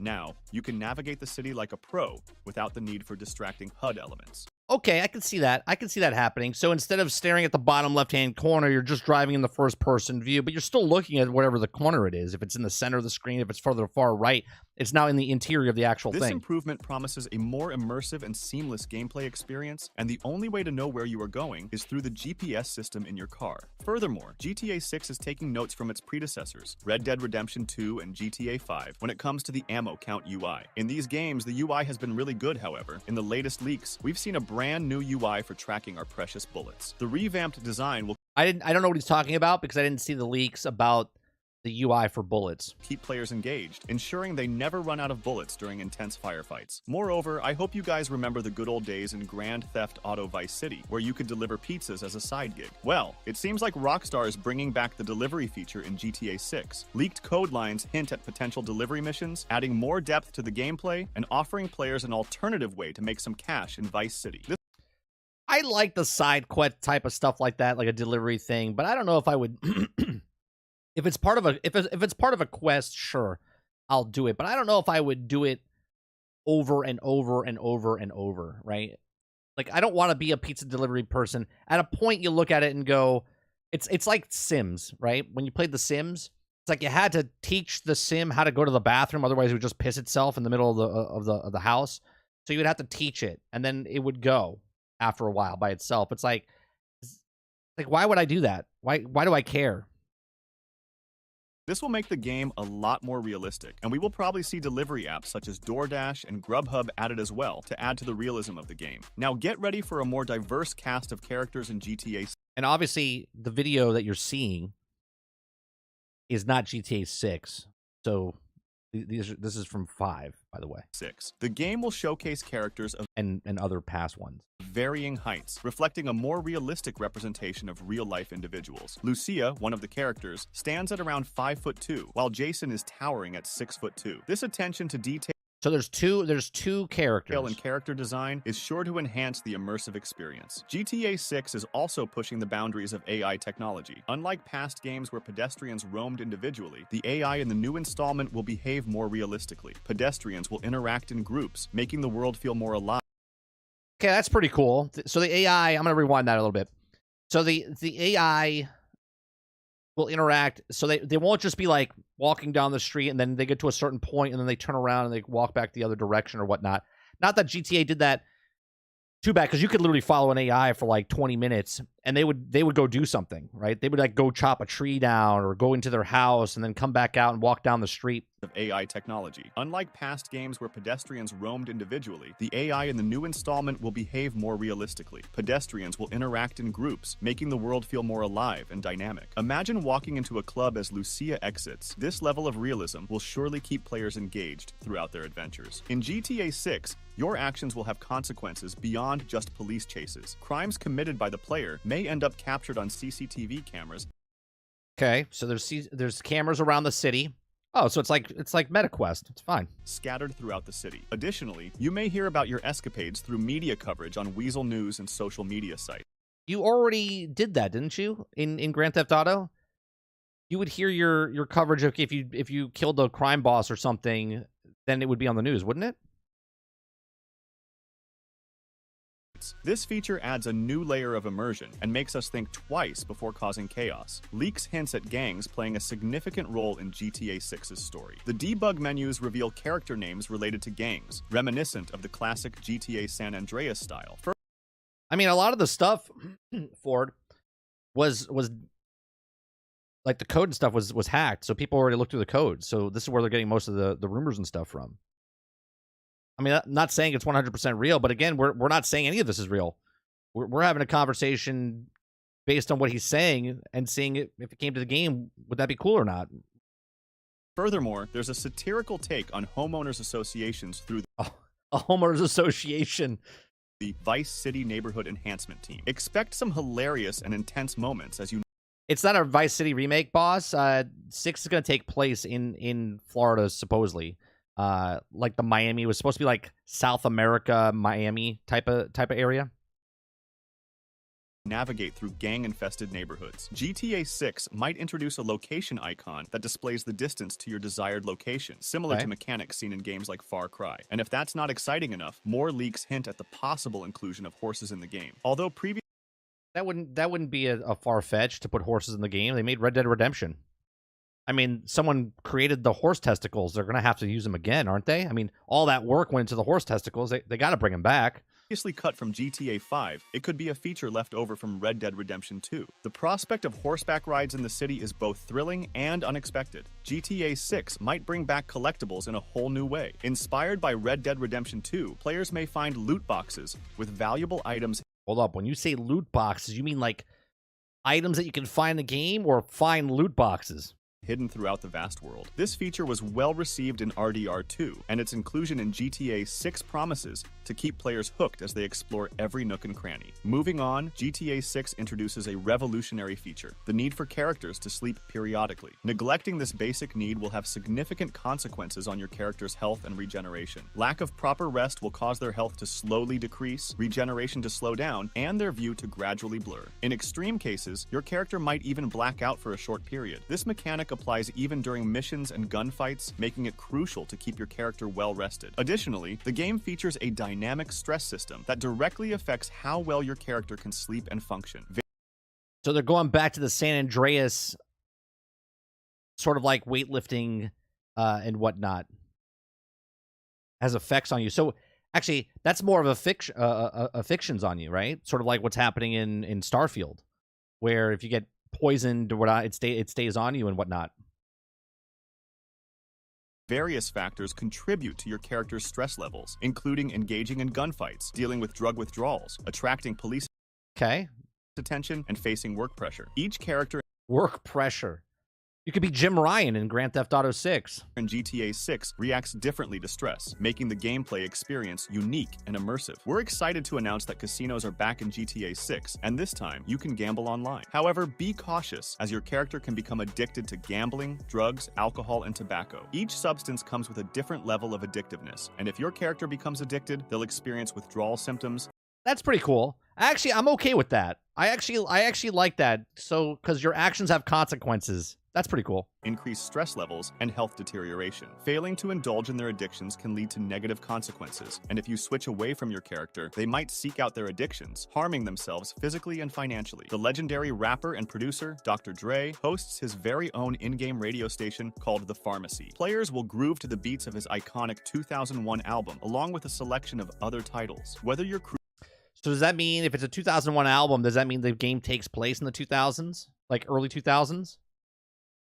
Cruising through the streets of Vice City, or engaging in a high-speed chase, Dr. Dre's music will be your constant companion, setting the tone for your adventures. GTA 6 introduces a credit card system that allows players to apply for a credit card at a bank or online. This enables them to make purchases, even if they don't have the funds available. However, there's no such thing as free money in the world of Grand Theft Auto. If you make a purchase on credit, you have 7 days to pay it back with interest. Wait a minute. This enables them to make purchases, even if they don't have the funds available. However, there's no such thing as free money in the world of Grand Theft Auto. If you make a purchase on credit, you have 7 days to pay it back with interest. They're putting credit cards. My God. Failure to do so. God, I hope this doesn't happen in the online version. because then people will be paying with credit cards to buy microtransactions that they will be paying interest on inside the game if they don't pay it off full. Fake interest inside the game, but still funny. Will lead to the bank sending goons after you, seeking to collect the debt by force. You'll have to repay the full amount along with your medical expenses and any items you bought on credit. If you still can't afford to repay, the cycle repeats, giving you another 7 days before the goons come knocking again. In The goons come after you. Nice. GTA 6, you can be sued and forced to pay You can be sued. compensation to the victims of your crimes or their family members. On the flip side, if you're the victim of a crime and the police catch the perpetrator, you can sue them for damages. This legal system makes your actions in the game world more consequential and adds a new layer of depth to the overall gameplay. One of the characters in GTA 6, Lucia, is a cop. She starts the game with a VCPD Oh, that's cool. Okay, so one's a cop. Okay, one's a cop. Buffalo as her patrol car. However, players need to be careful because if this car gets destroyed, they'll need to buy another one from the department's budget. All right, that's pretty neat. If so your whole actions have consequences. So I wonder if Grand Theft Auto would have a completely different game mode where one, you're playing through the story and you have consequences, right? But then there's one that you can just kind of just drive with, you know, because if you slam in or steal something or break something, then you have to pay for it if you're a police officer. So if you're a police officer, you can't just take your car and start slamming into things because it will cost you. This unique feature adds a sense of responsibility and realism to playing as a cop. In the world of GTA 6, you're not alone in dealing with the chaos of Vice City. You can call for police backup, ambulance. That's pretty cool. So I actually said this a long time ago. I said, man, I wish that Grand Theft Auto would make a game, because they had one called Agent that they never came out with, and then they had LA Noire. And I was like, I want a good cop game where you can do stuff. Now, obviously, I can see this being very, very flushed out if this is true, because of what happened in the role playing with Sheriff Eli when he did the role playing stuff, right? So they decided to make a character, if it's true, in the game where you're now being a cop, and I think that's pretty cool. If you could be a cop and a bad guy in Grand Theft Auto, that'd be neat. Fire service, and even the Coast Guards for help. As Lucia, being a cop, you can also request assistance from Noose and FIB. However, be warned that the FIB will take credit for any crimes they assist in, and your VCPD department will not be rewarded. Calling Noose is expensive and should be reserved for the most serious situations. Crossing a gang in GTA 6 can lead. So as you're doing stuff as a cop, if you call for backup, the FBI will take full credit. So that's true. Just like real life. To severe consequences. If you get into trouble with another gang, they might hunt you down, perform a drive-by, or initiate a shootout. Moreover, if you cross the mafia, they might send a highly skilled hitman after you, adding an extra layer of danger and excitement to the game. Not all money in GTA 6 comes from crime. Jason, another character in the game, can obtain legitimate jobs, each with unique gameplay elements. So you could be a crime guy, and then you could do legitimate jobs. Go on, 11. Can become a soldier, paramedic, delivery driver, or firefighter, among other roles. These jobs offer a different perspective on the world of GTA 6, providing players with a break from the usual criminal activities and adding depth to Jason's character. That's cool if they did that. That's cool if they did that where you could... So it seems like there's a lot of stuff, right? So if the character Lucia, if she is in the game, and you could be a cop, okay, so you have the cop. You could be Jason, you could be a crime, right? You could be a gang, you know, like, just do all criminal stuff. Or if you are just tired of doing the criminal stuff, you could just do normal jobs. But again, I don't think you join the game to be a taxi driver, but it's fun to do taxi driver missions for a little bit. Moving on, your characters in GTA 6 aren't lone wolves. They can develop friendships and business relationships with other characters in the game. Some of these characters, like Jacob Hughes, play important roles in the story, but the social interactions aren't limited to key characters. Your characters can also befriend random civilians, which sounds really interesting, as it That's interesting. Opens up new possibilities for interaction and storytelling within the game. Ever wished you could take the music of GTA with you wherever you go? In GTA 6, you can. Your character can wear headphones to listen to radio stations on... I like that. That's cool. If that's a thing, right? Because I always used to hate when you got out of the car, the music would stop. I was like, man, I wish the music would still continue to play. foot. Whether you're exploring the city or engaged in a mission, your favorite tunes will always be with you, enhancing the immersive experience and adding a personal touch to your gameplay. The television experience in GTA 6 is more immersive than ever before. Televisions now have schedules, and you can set alerts The televisions now have schedules on your phone to remind you of upcoming shows. You can tune into So wait a minute. They have full-fledged shows like they did in 5. And that's plausible, right? That's plausible because they did it in Grand Theft Auto 5. reality shows, comedy series, drama series, and even sporting events. Each series has multiple episodes that air according to a schedule, and the best part is that your actions in and out of missions can affect the news broadcasts on radio and TV, making the game world feel alive and reactive. That's pretty cool if they do that as well. So the game actually evolves over time. Each character in GTA 6 has their own sports preferences. Jason is a basketball fan and supports the Carcer City team. Lucia, on the other hand, is a football fan and a huge supporter of the Mambas. Moreover, See, now you tell me about a basketball. That means there's a basketball arena, and that means there's a football stadium. And can I go to those football stadiums and see the team? You know what I mean? Like, I don't know why I want to, but it's like, can you imagine walking into the football stadium, doing some sort of crime inside the football stadium, but there's actually a football game going on inside the football stadium? Lucia's late husband was a tennis fan, and she finds sentimental value in the sport. These unique sports preferences add depth to the characters and make them feel more human and relatable. Interesting enough, every character in GTA 6 has a preferred weapon, and interestingly, each one prefers a different type of weapon. For example, Jason might prefer assault rifles, while Lucia might favor handguns. This small detail adds another layer of personality to the characters and makes their playstyles unique. As we've seen before, the lives of characters in GTA 6 are intertwined in interesting ways. For instance, right? Think of all the fun you could have. Right? Think of all the fun you could have. You can reenact the old Madden where the ambulance comes onto the field and smashes into the players. And think about that. Jason occasionally ends up in a cell at the VCPD station, and Lucia, being a cop, has to release him. If you switch to Jason without releasing him first, he will be locked in the cell for a few minutes, and the character switch feature will be locked until Lucia comes to release him. This feature emphasizes the interconnectedness of the characters' lives and adds an extra challenge to the gameplay. Social media plays a significant role in GTA 6. Each character has their own Bleeder and Life Invader accounts, and they can interact with other characters in impressive detail. This feature allows players to dive deeper into the characters' lives and personalities, providing a more immersive experience and adding another dimension to the game. In GTA 6, you will be rewarded with cryptocurrency when... Oh, God. Is there going to be NFTs? You know what? I would be okay if there was fake, like if they made fun of NFTs during Grand Theft Auto 6. Like on the television station or the radio, if someone had like a commercial about NFTs, you gotta buy NFTs. Finishing a mission, as cash is very hard to obtain in the world of GTA 6. Imagine a world beyond the launch of GTA 6, where the concrete jungles expand and additional cities emerge. It's not just Vice City we're talking about. Here we go. About 5 years ago, me and Sarge said it would be a Grand Theft Auto universe whenever Grand Theft Auto 6 came out. If this is true, excitement escalates as we contemplate the prospects of new urban playgrounds, offering fresh opportunities for crime, adventure, and chaos. The map is adaptable and will evolve over time. This will happen both in the story mode version as the player progresses through the story, and will happen in GTA 6 Online as well. Rockstar Games... That's it.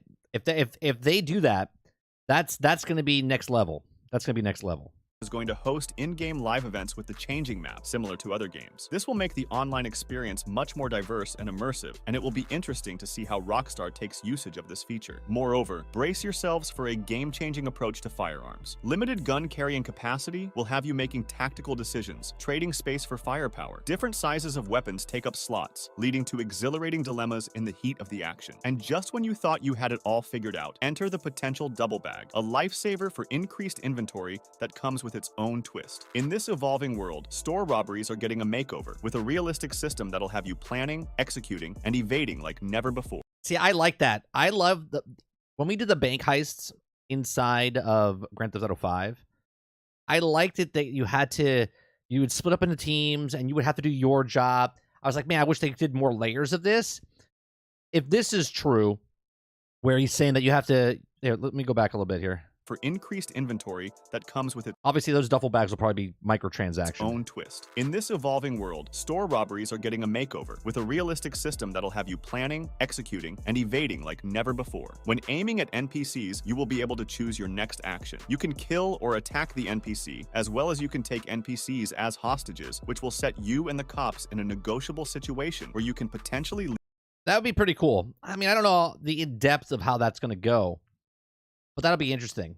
Because if you do a system like that, you got to go all in. You can't just do a half-ass. leave with money and a getaway vehicle. The adrenaline rush of a heist has never been this tangible, but the real magic lies in the details. Rockstar plans to use modern artificial intelligence technology for GTA 6 through their new and improved Rage engine. You will be able to speak to any NPC on the street where they will be three-dimensional characters and lives of their own. That's pretty insane if that happens. And again, that's plausible, right? That's plausible because of already people taking like ChatGPT, putting it into Skyrim, making it things, people doing it in Grand Theft Auto 4. Now, based on the rumors, they asked that person to take that video down about what he made like 30 missions or something like that, or 30 NPCs inside Grand Theft Auto 5 where they were doing dialogue and whatnot. And they knocked him down. They didn't ask him to take it down. They just knocked it down. If that is true, and I said the reason they knock him down is because they're doing stuff like that in the game. This is why I said they would buy the RP server years ago, and they did just a couple months ago. And now they asked this kid to take down his mod where he's talking to cops and whatnot. And now this person's saying that there's this dynamic where you can talk to anybody on the streets and they can start talking to you and interact with you. Improved NPC conversations create a world that feels more alive and immersive. Your interactions with the inhabitants of Vice City will go beyond mere words. Just imagine the possibility, like how many characters models, like for instance, in Starfield, we went to Hope and there was two of the same character models right next to each other, right? You see it in Grand Theft Auto as well, but if you could talk to anybody on the street, how many character models are you having that are walking around you at the same time that are not duplicates that you could talk to or whatnot, right? How many lines of dialogue would that be? That's insane. Drawing you I don't know if that's plausible. Deeper into the web of stories and experiences that await. Going further, let's talk on like, look at those two people you just passed there, two other people there, Get ready to rub one person on this side. If you could talk to all these shoulders people, with a bustling 32-player lobby in GTA Online. The chaos, camaraderie, and mayhem have just multiplied, promising a gaming experience that's as dynamic as so 32 players instead of 16, right? It is unforgettable. Equip yourself with 16 confirmed equipment items that promise to enhance your gameplay experience. From gadgets to tools, these items will be your trusty companions as you navigate the challenges of Vice City. GTA 6 won't be making its way to the aging PS4 and Xbox One consoles. Well, thank God. It's time to upgrade to the next generation as the breathtaking world of Vice City demands the power and performance of the latest hardware. And as we look ahead to the release date, Take-Two Interactive's CEO has spoken. Within the most recent earnings call for Take-Two Interactive, Strauss Zelnick has confirmed that 2024 will be their best year to date. I mean, to say that 2024 is going to be your best year yet, you got to know Grand Theft Auto is coming out in 2024, right? Generating value upwards of over $2.5 billion. This essentially confirms that GTA 6 is slated to drop between 2024 and 2025. With the promise of unprecedented success on the horizon, it's no wonder the anticipation is reaching fever pitch. Although Take-Two has ensured us that 2024 will be their best year, it is still a potential chance that GTA 6 will be delayed further into 2025 due to the major community backlash over the announcement of the recent Red Dead Redemption remaster, or conversion as they call it, as the remaster is just a simple port from PlayStation 3 onto PlayStation 4 and Nintendo Switch. But let's dive deeper. Imagine experiencing combat from a character's shoulder view. It's a perspective shift that adds a new layer of realism, pushing you to think on your feet and stay sharp in the midst of chaos. Rockstar Games is planning to evolve GTA 6's physics and graphical development and take it to new, unreached heights in the gaming world. With the involvement of the newly upgraded Rockstar Advanced Game Engine and the Euphoria animation engine, vehicle damage takes on a new significance in GTA 6, with engines smoking and sputtering as they... That's cool. Like little stuff like that. If they add that to the car damage and stuff, that'd be cool. edge closer to the brink of collapse. In GTA 6, it's not just... See, I can imagine some of the stuff that he's saying. I'm like, it's hard to feel like it's real or not. the smoke to the engines and all the sputtering and whatnot. I can believe that.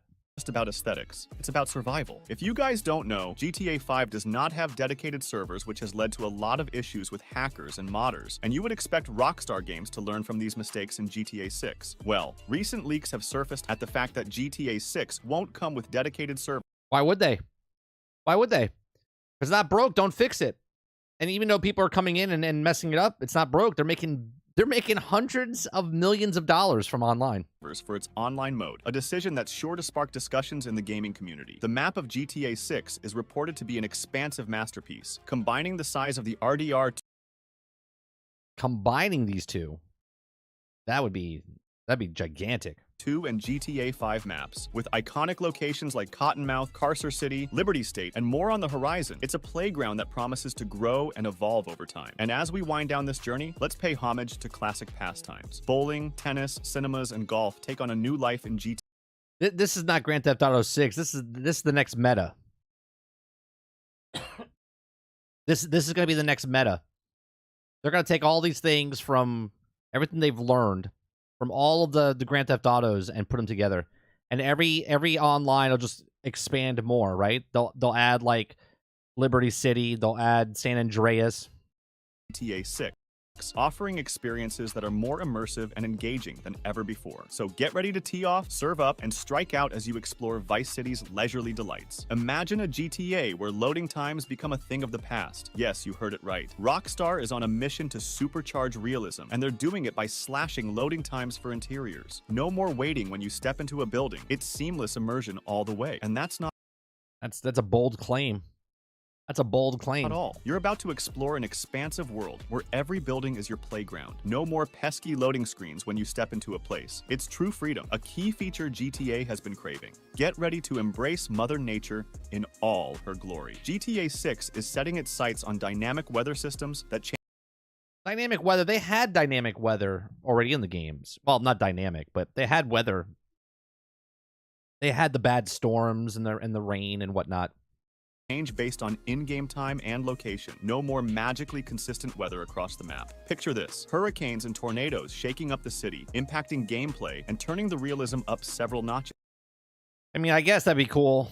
When the weather stuff, I mean, I'm okay with them just making it rain or snow. I don't need dynamic. I don't need to see the clouds like coming in and going, oh, there's a storm coming. My arthritis is kicking in. Like, I don't really need that in video games. It's a bold move that's sure to spark both awe and controversy, but that's what sets GTA 6 apart, its commitment to pushing boundaries. Moreover, in a recent interview, the CEO of Take-Two Interactive disclosed that the release date for GTA 6 is facing a delay, and a significant portion of the... That's right, Water. Right. No load screens. There's a lot of tunnels. There's a lot of tunnels in Grand Theft Auto 6. Story mode's content will be held back for future DLCs. A prime example of this pertains to the scaled-down map of GTA 6. Originally, the game was envisioned to encompass regions of both North and South America, but these expansive plans were... Look, I even said in the past, there's no way they're going to put it all in at once. This is a live service game. They'll charge you the $70 for the single-player story, but they want you to come back month after month to try the new content they're going to put in the game. Were trimmed in favor of a fictional iteration of Miami or Vice City, as it's known to fans. It's disheartening that we won't be able to explore the full expanse of the game right from the start. However, there's a silver lining. There's optimism that the withheld content could potentially make its way to players a few months or even years after the official launch. Naturally, this revelation has sparked concerns about the overall caliber of the game and its depth of gameplay. Fans are worried that rushing the development to meet deadlines might compromise the storytelling and overall experience. Here's the thing, though, right? Even if they rushed it, there's such a... There's no other game bigger than this. There's no game at this magnitude, right? So even if they came out, and I'm not saying they bring out a 50% like quality of a game. I'm just saying, let's say they bring out 50% of the game, where they wanted to put 100%, but 100% would have been in like Miami and Liberty City, but instead they're like, let's just put Miami in there, and then we'll release Cuba, and then we'll release, Liberty City. We'll release San Andreas at smaller parts. I mean, that's the world we live in now, right? Piecemeal a game together, wait 4 years, and then the game's like, wow, it's really good now. Possibly leading to a scenario akin to the turbulent launch of Cyberpunk 2077. Yet, rest assured, GTA 6 remains on a trajectory to become a masterpiece upon its release, steering clear of the pitfalls that beset Cyberpunk. Turning our focus, there's speculation that GTA 6 could potentially be locked at 30 frames per second on consoles. Many fans are let down by this, given the contemporary trend of games striving for higher frame rates. Should this hold true, it could impede the fluidity of gameplay, particularly considering the high-paced nature of GTA titles. This choice seems regressive, especially considering that the next-gen consoles are more than capable of achieving 60 frames per second. This decision has ignited debates in the gaming community, prompting discussions about whether the game will truly harness the hardware's potential. According to the most recent earnings call from Take-Two Interactive, GTA 6 will incorporate controversial microtransactions, resembling those seen in GTA 5 Online, if not worse. These reports have ignited concerns about the inclusion of pay-to-win mechanics and their potential impact on the overall gameplay. While Red Dead Redemption 2 steered clear of this path, Take-Two's ambitious revenue objectives for GTA 6 indicate that microtransactions might play a substantial role. Furthermore, whispers in the grapevine suggest a shift towards an online-centric orientation, sparking worries among fans who hold the rich single-player campaigns of past GTA titles in high regard. The potential compromise of a robust... Here's the thing, though, right? Grand Theft Auto shifted from a top-down, little fun little game to a 3D world, which was a solely like single player aspect of it, to a online. Basically, that's what it is now, right? One game shifted from the single player to online, nothing but online. They just kept, as he says, robust online. They've added so much content. We look at No Man's Sky and how much content they've added to No Man's Sky over the years. Grand Theft Auto, man, how much content they've added over the years is ridiculous. It's like 3-4 times the size. Now, obviously, they're also 20 times the size of the studio than Hello Games, but still, as much stuff as they brought to this game. Single-player experience for the sake of online gameplay has spurred debates about the game's strategic direction. In previous GTA titles such as GTA 4, the driving experience was much more difficult as the see like the rain coming out right now. I'm okay with this. It doesn't need to be dynamic for the rain. Player had to face some challenge in order to be a good driver. However, driving was much easier in GTA 5. Rockstar Games is reportedly going to mix the easy driving in GTA 5 and the difficult driving in GTA 4 in order to make the driving experience in GTA 6 both. I do love the driving, right? I did like it in 4 better than 5. Immersive and fun at the same time. In addition, GTA 6 will feature realistic speed limits. Cars in GTA 5 could not go higher than 120 miles per hour, while in GTA 6, this will not be the case. Cars will be able to go way above 200 miles and even go to 300, if not all the way to 400 miles per hour with the fastest of the fastest supercars. This will make the game a lot more realistic, as this is something previous GTA titles have failed to do. This is why I think GTA 6 is already much better than GTA 5. Moreover, in today's... Could you imagine that, boss?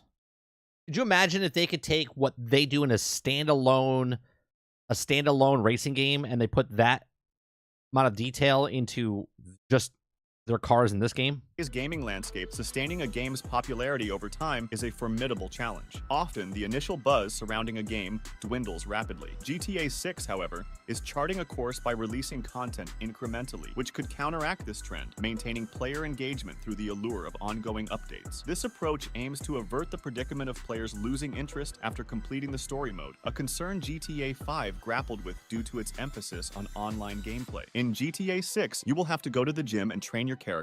Yeah, here you go. You gotta go to the gym. It's going back to San Andreas, where your guy becomes fat. Otherwise, your character will become fat and die of obesity. Prepare for a Die of obesity.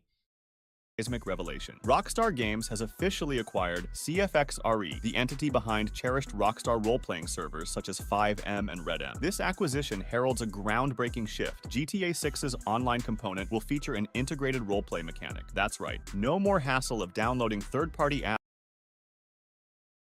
This is just yet another thing I said years ago. I said that this is exactly what they would do. They would when it was popping off back in like 2016, 2017, I said the next Grand Theft Auto, man. I was like, they're going to implement this into the game itself. You're not going to have to download anything. Just everyone can just turn it on and start role playing in the game, right? What's going to happen now is people, oh, man, this is going to be insane if they do what they said. What they're saying they're going to do. Apps just to roleplay in GTA. You can now immerse yourself in the roleplay experience directly from the game itself. Furthermore, leaks reveal a more intricate system that turns heists into an art form. You'll be able to identify cameras, safes, and valuable items during your escapades, creating a thrilling and engaging experience. This level of interaction adds a layer of realism. Well, of course they're going to monetize role playing, right? If you want to be online, if you want to be a police officer, Titan, they'll be like, oh, you could buy the police officer pack. You want to be a firefighter, you could be the firefighter pack. You want more emotes to do during the online thing, then you can buy more emotes. Like that's what it's gonna be. That keeps you on the edge of your seat. But wait, there's more. Imagine stepping into the dark underbelly of Vice City with a functional flashlight that automatically turns on when you need it. This small yet impactful addition not only guides your path, but also adds a touch of realism to your every move. GTA 6 takes it up a notch with a resourceful inventory filled with items like wine, fruit, and soda for health replenishment. But it doesn't stop there. Carrying first aid kits, trauma kits, and prescription pills adds a layer of realism to your character's survival strategy. And handling bodies? Wait, a survival strategy? So it's a survival game. There's a lot. Look, if all of this comes out and it's like this, I don't know if this turns me off or gets me more excited, because it all depends on how, if it all is in the game. It's like a little too much. You know what I mean? Like there's just so much like, oh, I'm hungry now. Oh, I got to drink. Oh, I got to work out. Oh, I got to get a job. I got to do this, right? There's just so much stuff that you would have to do. It becomes a chore, right?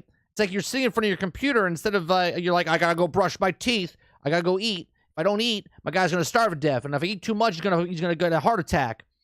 Yes, that's part of the deal too, making your criminal exploits feel all the more authentic. But remember, every action has consequences. Surrendering to authorities is now an option, adding a dynamic element to your interactions with the law. This is similar to GTA 5, although now you will have an action choice pop up on the screen, and your choice of action will lead to you either being in jail, escaping to the airport, or lying dead in a trench somewhere. It's not So now you can just be like, yeah, just shoot me. Not just about evading cops, it's about strategic decision-making that shapes your storyline. Clothing in GTA games has been a fan favorite for decades, and Rockstar Games is taking this to unprecedented heights with the next GTA game. GTA 6 introduces realistic wrinkles, dirt, and sweat on your clothes. The attention to detail is impeccable, making you feel like your character truly lives and breathes in this virtual world. And let's not forget, I mean, stuff like that, most people are not even going to notice that your shirt's dirty. You know what I mean? Here's the thing, Sarge. Like, I don't want to say it's too much game, but if it's done well, if it's done by, you don't have to think about it. It's just like, oh, I got to do this, and it becomes like a normal thing for you to play the game. But it's like, okay, I get on, right? I log on, okay, and then I'm like, oh man, my guy's hungry. I go get a bite to eat. Then you go get something to eat. Either drive to a fast food place or you drive to your house to go eat something. Then you're like, oh man, my guy's out of shape. I got to go to the gym, right? You can't even just go to the fucking mission because you got to do all the other things before you get to the mission. You know what I mean? It becomes annoying, an annoyance than it is more realistic. forget about the dynamic reactions of NPCs. Based on your character's appearance and cleanliness, NPCs will treat you differently, just as they would in real life. If you wear a suit, the NPCs are more likely to respect you, while if you wear poor clothing, they are more likely to be annoyed and will leave the room. It's these little touches that truly immerse you in the bustling cityscape. But enough about dry land, let's hit the tracks. Metro trains invite you to explore the vast cityscape like never. That's what I'm saying, Rose. Like if it's done, if there's a mode, right? If there's an option to make it as realistic as possible and someone wants to play that way, cool. But if it makes me do that stuff, it's just too much. You know what I mean? Again, none of this might be in the game. But if all the stuff he's saying is in the game, it might be too much. It might be too much. It might be too realistic. It's like, oh, wait a minute. I drank too much, now I gotta pee. I ate too much, I gotta vomit. I gotta go work out, I gotta go get my job. My job's at 9 o'clock. I gotta go clock in, right? You do all of this stuff. You're like, oh, my car's getting dirty. I gotta go get a car wash, right? Oh, my clothes are dirty. I can't show up in my bum outfit. I gotta go home and change my clothes. It's like, holy Christ. Before. And while you're at it, why not target easy scores for quick cash? Cunning cop traps and being on the run in a camper van add thrilling elements that keep you coming back for more. GTA 6 ensures that even the most whimsical details count. Bubblegum machines pepper the city, adding a touch of playfulness to the urban landscape. This feature will make you feel immersed into the world of GTA 6, and it will truly feel like Vice City is a real city with real human beings that live their life when you don't even have your console turned on, adding another layer of realism. Wait a minute. For more. GTA 6 ensures that even the most whimsical details count. Bubblegum machines pepper the city, adding a touch of playfulness to the urban landscape. This feature will make you feel immersed into the world of GTA 6, and it will truly feel like Vice City is a real city with real human beings that live their life when you don't even have your console turned on, adding another layer of realism. GTA 6 will include over 1,300 random events all over the map. 1,300. Holy Christ. He's just saying shit now. If there's 1,300, I mean, look, I'm just trying to put it in perspective. Like, we're playing Starfield right now.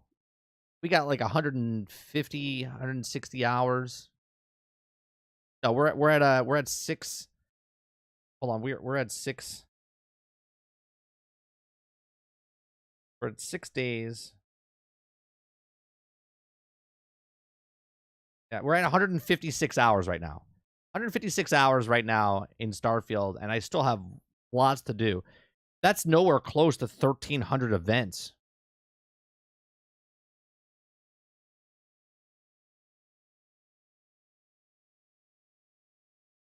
Changing based on your location and the time of day. Wait a minute. 1,300, including over 1,300. Over 1,300 random events. Random events. All over the map. All over the map. Based on Changing based on your location. From finding missing persons to unraveling enigmatic plots, GTA 6 offers a cap. You went missing on my birthday. Day. From finding missing. Female, white hair, ginger, eyes, green. Unknown, was wearing glass. She's last seen on May 12th, 2021 in the area of Los Santos. Persons to unraveling enigmatic plots. GTA 6 offers a captivating side that keeps you invested beyond the usual action-packed gameplay. Speaking of action, criminal exploits demand an assortment of tools, from lockpicks to hacking devices. I'm okay with stuff like that, like little games like that. I like doing that stuff in like in the Bethesda game. So why not add it into this? The world is your oyster, and you have the tools to pry it open. But don't forget to explore the depths below. Aquatic exploration through swimming, surfing, and scuba diving unveils a whole new world beneath the city's surface. Hey, did you know you can Grand Theft Auto 5? Not many people knew this. You could go underneath the water and find stuff. And if that's not enough adrenaline for you, backyard wrestling matches offer a different kind of thrill. Watch out for danger, though. Rabid dogs add a potential element of surprise, making every corner of the city an unpredictable adventure. And who doesn't dream of owning property? GTA 6 fulfills this dream with multiple safe houses, each reflecting your character's unique taste. Property ownership adds a layer of personal investment in the world around you. Enhanced. Yeah, when they mean that, they mean online to own property, because they want more money out of your pocket. Drive-bys and increased combat ability for passengers make those intense moments even more thrilling. And the realism doesn't stop there. You can stuff bodies in car trunks, adding a touch of gritty authenticity to your criminal escapades. Can't you put bodies in trunks now? No. I think there was missions that you did it. Need some quick cash? Pawn shops are your answer. But remember, if you're not careful, this new feature could lead to unforeseen consequences, adding another layer of realism and challenge to the game. Vehicle types change based on location, giving you an... Yeah, but Mo, we're not watching his video. We're not watching his video to say that any of this is real, right? It doesn't matter if he's making the whole fucking thing up, right? He's just putting out all the leaks that were out there. The 45-minute videos that were out there, the leaks, the all the stuff that he's saying is stuff that was taken from the coding that's been out, from the videos that have been shown. Okay? Even if none of this is true, we're literally just watching it and then having a conversation of like, would this be too much? Would this be too little? If this is in, would this be cool? That's all we're doing. authentic sense of the world you're exploring. Now let's talk about firepower. GTA 6 revolutionizes weapon usage, from hanging out of car windows and engaging in seamless cop chases to interacting with a wide range of items, including money, USB sticks, weapons, and clothing. The game's attention to detail immerses you in every aspect of its world. Speaking of characters, each one boasts Robert Jones is like, I forgot this was a rumored video. That's why I said it 15 times before the beginning. unique abilities. These abilities add depth to your gameplay, making every character an integral part of your experience. Hunting takes center stage in GTA 6, introducing a mechanic reminiscent of Red Dead Redemption 2. See, like this would be plausible, right? What he's about to say, which I don't know what he's about to say, but he's bringing up Red Dead Redemption 2, and there's hunting. There was hunting in Red Redemption 2. So you're like, well, why wouldn't there be hunting in Grand Theft Auto 5, right? Because they already have it in the system. They already have it in the coding. They already have the things they already worked on. So this would be believable. The ability to hunt, skin, and cook animals offers not only a means of survival, but also a unique way to rejuvenate your health and cores. Now, let's get down to customization. GTA 6 lets you customize vehicles through an interaction menu, saving you the hassle of traveling to a So is that hold on. GTA 6 lets you customize vehicles through an See, I think that's one of the leaked things, right? interaction menu, saving you the hassle of traveling to a custom shop. However, if you're feeling nostalgic, you can still go old school and visit a shop for that personal touch, and the interaction doesn't stop there. GTA 6. See, now I don't know if I like that. I don't know if I like that you can just fix your car anywhere. I actually like the point of where you drive to the chop shop and get it fixed. You know what I mean? Because now it's like, why do you have a chop shop? If you could just fix your car anywhere, see, that removes realism, where other parts of the game that he said, if they're in the game, make it like ultra realistic, and now you could just fix your car anywhere. That's a little weird. They're like, you know, people want to get a job as being a fire department and be a pizza delivery guy, and they also want to get their car washed and work out, and they also want to go to the bathroom. But yeah, no, fixing your car, that's an inconvenience. Let's just make that happen real fast. Introduces the groundbreaking ability to share items with characters nearby, fostering a sense of camaraderie and interconnectedness rarely seen in open-world games. The city's NPCs vary in body shapes and sizes, creating a truly immersive urban environment that mirrors real-life. Yeah, but they do that now. Like, if you go back to Grand Theft Auto 5, there's fat guys, there's skinny guys, there's fat women, there's skinny girls.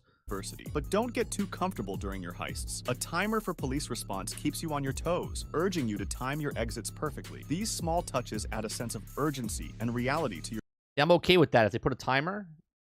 Because then if you fail, you're like, all right, we got to be out of here by 6 minutes before we can get to this point by 8 minutes to get away from the cops by 10 minutes, you know? Your criminal escapades. Speaking of police interactions, GTA 6 takes it to a new level. DUI tests, car searches... See, DUIs... Speaking of police interactions, GTA 6 takes it to a new level. DUI tests, car searches, and AI car crashes provide dynamic scenarios that add depth to your... All that to make it more realistic, but you can fix your car anytime you want. Like, what?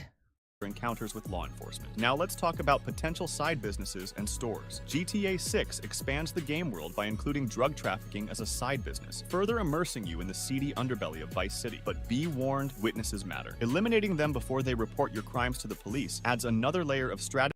That happened to me all the time. We played Red Redemption 2, and I killed a person in the game, and a witness saw me.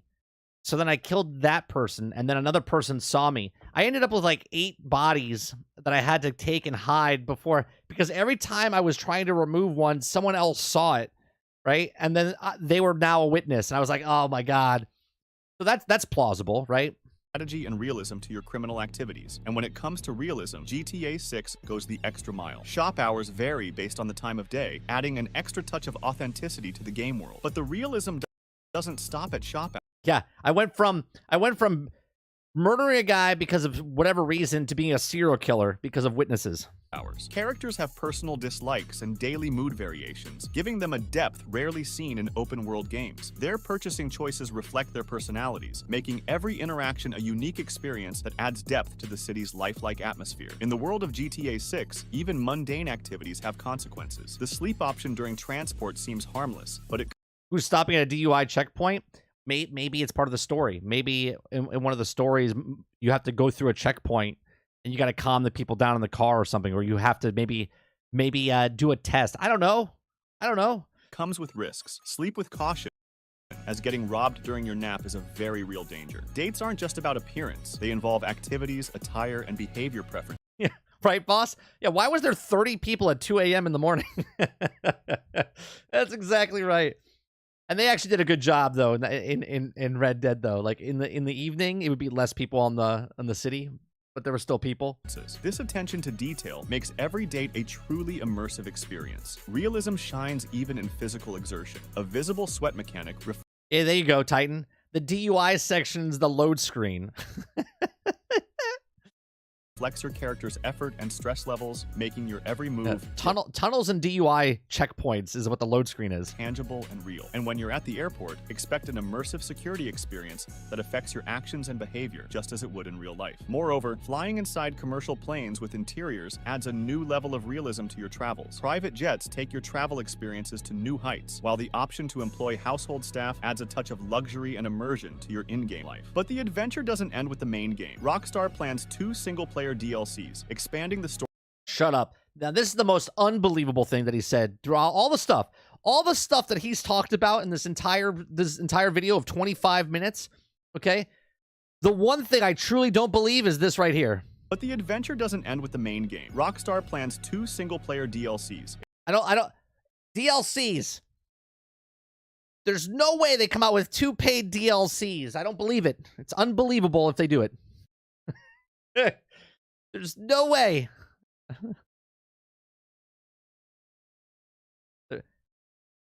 Why not? Because they got rid of the expansions because of online, Jones. There was no DLC in Grand Theft Auto 5 because GTA Online was so massive. They never made DLCs expanding.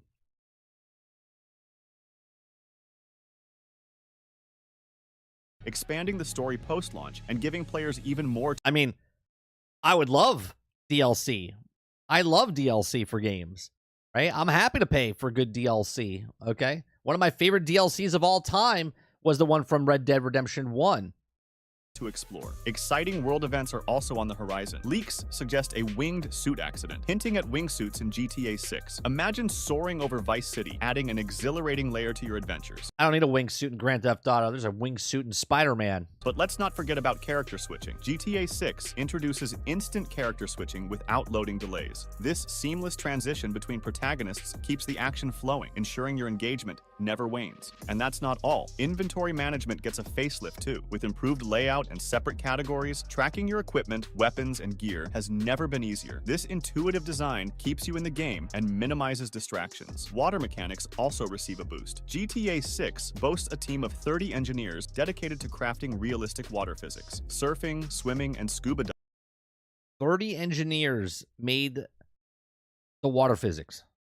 Come alive with stunning accuracy, immersing you in the deep blue world. Cuba likely makes its appearance in the GTA 6 map, playing a significant role in the storyline and missions. The inclusion of Cuba adds a new layer of intrigue and international flavor to the game's narrative. And speaking of narrative, the theme of dealing with drug cartels and trafficking. This is also plausible, because in Red Dead Redemption 2, I forget the place that you went to, but you went to a separate island. Like you left Red Dead, right? And went over to the other island where there was like prisoners and whatnot. So I could see them doing something along the lines of that as well inside this game.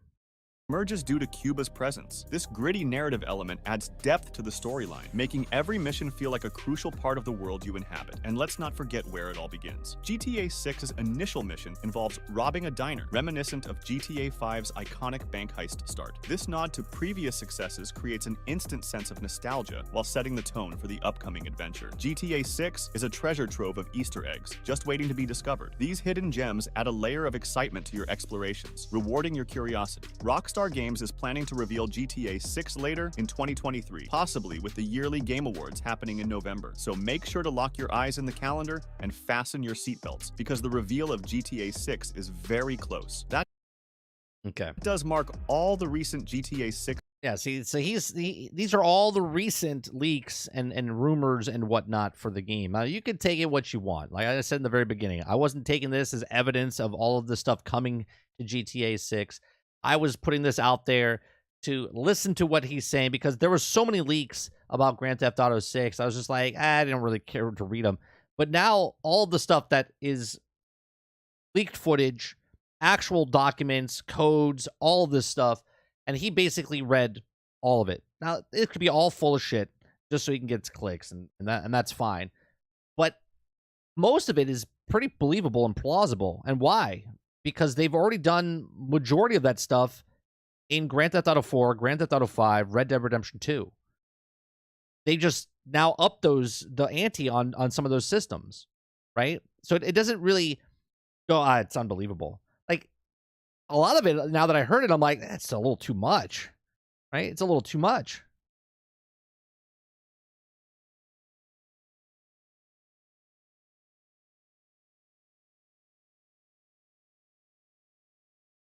Like, again, I always love it. Like, we made fun of Starfield a couple weeks ago when we were talking before it even came out. They're talking about how realistic the space warp is and all the stuff, and how they took so much design work in there. And then, like, you could hire someone, but you don't have to pay them weekly. You only pay them one time.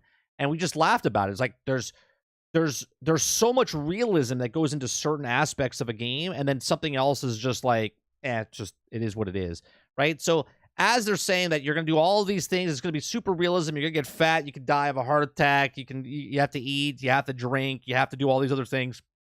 But then, like, yeah, you can fix your car anywhere you want. You don't have to go to a chop shop. It's like, what? Right? There's DUI checks. There's, realistic interactions with all the NPCs. Everyone has their own life. They're living in the world. But then there's, like, little things you're like, yeah. It's like, where do you draw the line of what's realistic and what's not realistic, and to bring people in? And this is why they said it was going to cost 150 billion. Yeah. Or $150. $150. Yeah, it was supposedly it cost like $1 billion or $2 billion or some crap like that. I mean, if that's the case, look, I'm going to love it. I'm going to love it. Even if I played through just the main story and never touch it for the online the online version at all. What really gets me is that in the video he said that the world is going to evolve, which I think is really cool. So during the story, so I always said when Grand Theft Auto 5 came out, I said that big tower in the center, I was like, man, I really wish that over the years, it's been 10 years, I really wish that once a year or something, or once an update, they like finish the building. So it would be like complete, and then it was like whole, and then you could like move in, and then you could get a penthouse up there, like stuff like that. In this video, they said that they are going to evolve the map. They were going to have maybe like a, Fortnite element where they're going to have events and it's going to evolve and change. That's pretty cool if that happens, right? Like, it would be cool if a condo's being built in one update, sort of like they're doing the Division. I'm sorry, Division 2, right? They brought that one update out where the college opened up again, okay? And then now they're building more structures around there and fortifying it and whatnot. Every update is going to be bigger and bigger, okay? If they do something like that in Grand Theft Auto 6, I think that'd be pretty cool. Not just on the online, but like the story. So if you do the story and you progress to a certain point, then all of a sudden time passes, and then all of a sudden, buildings maybe are being built. Maybe they're not built yet, but by the end of the story, they're built. Or let's say there's buildings and there's a construction site there, and then all of a sudden they come out with DLC, and the DLC gets you download the DLC, and then that building's finished now, and the game evolves over time. That'd be pretty cool. Yeah, the big tower in the dead center of the city, Titan.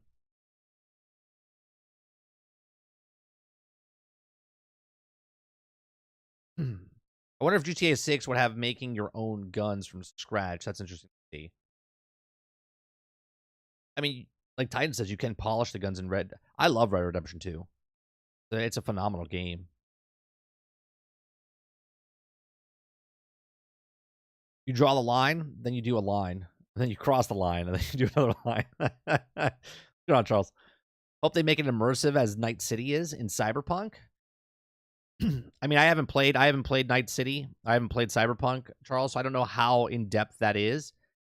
But I can say that it's based on what this person's saying, based on leaks, that if I can walk up to any NPC and the NPCs work together as far as they walk in groups, so you won't see like one guy walking down and then never interact with this person. Like they'll interact with each other, and then you can interact with each of them. If that's the case, then that would be pretty crazy, wouldn't it? I just can't imagine, like, if you can interact with every single NPC in the game, that to me, the coding for that is insane, and that's something I don't believe.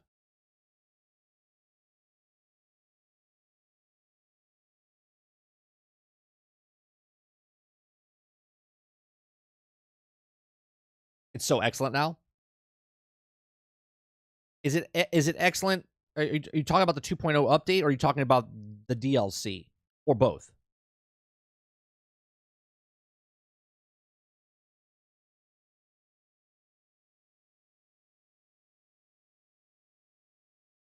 Both.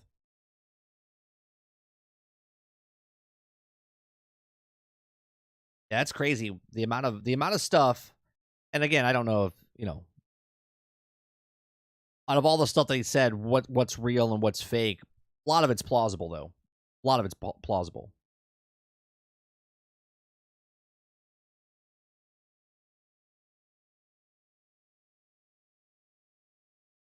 Should have released excellent. Absolutely, I agree 100%, Jones. 100%.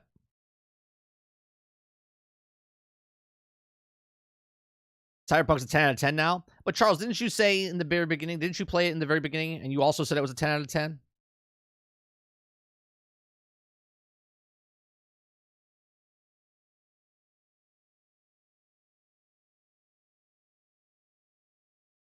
Ain't talking polish or your guns. I mean, taking apart your guns. Hey, maybe, like mod it and stuff like that.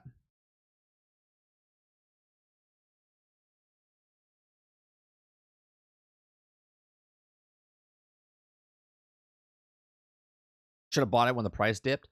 Well, it'll go on sale again, Jones. It's not like it's not going to go on sale.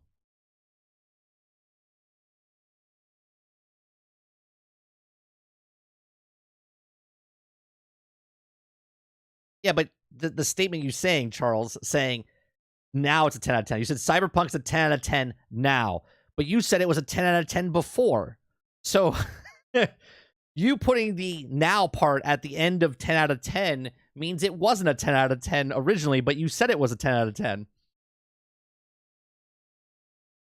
What's going on, Raven?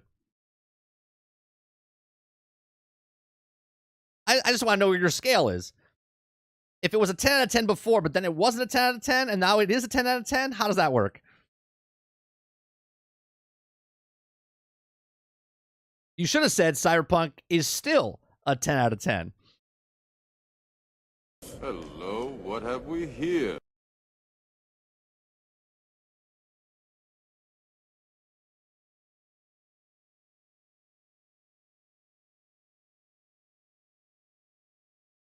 Well, it's better now then. Still, if it's better now, then it wasn't a 10 out of 10. That's all I'm saying. That's all I'm saying.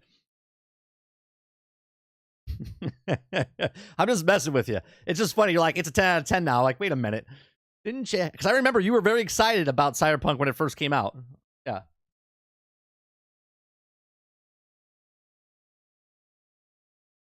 It was a 10 out of 20 before. Now it's a 10 out of 10.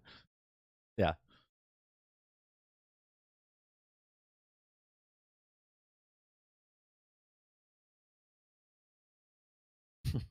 No, I'm just messing with you. It's just funny because like it's 10 out of 10 now. I was like, wait a minute.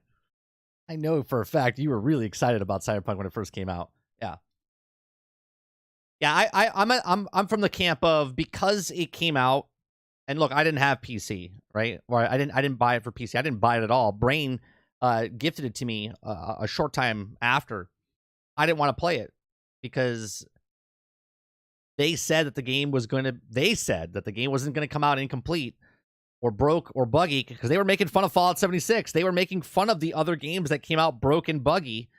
And then they released the game, and it had massive issues. And people didn't have issues, but there was a lot of people that had issues, and so much so they had to come out to apologize. So that, to me, I was just like, man, right? You could tell me it's a 10 out of 10 game in the past, but when they had to come out to apologize, that negates any 10 out of 10 that was reported. I mean, it still was better than 76. I'm not comparing it to any other game. I'm comparing it to their own standards, Travis. You can bring up any other game that you want. I'm bringing it up to its own standards of they said they weren't going to release it unfinished, broke, buggy, because they were making fun of the other companies, and then they did.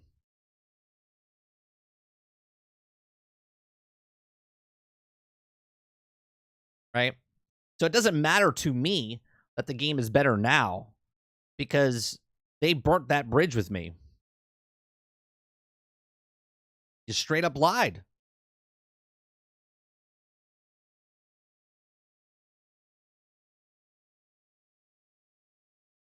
Cyberpunk's a 10 out of 10 just because it come out in early release, but changed my full price. Right. Like if you guys are having fun with it, that's great. If you guys enjoy it and you think it's 10 out of 10, that's great. But the own company came out and literally said that they're sorry, and PlayStation took it off the store. You can't tell me it's a 10 out of 10.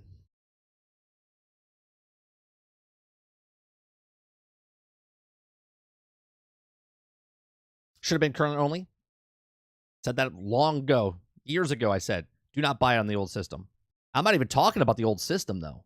I'm not even talking about the Xbox and the PlayStation. It came out on the new gen systems that were broke.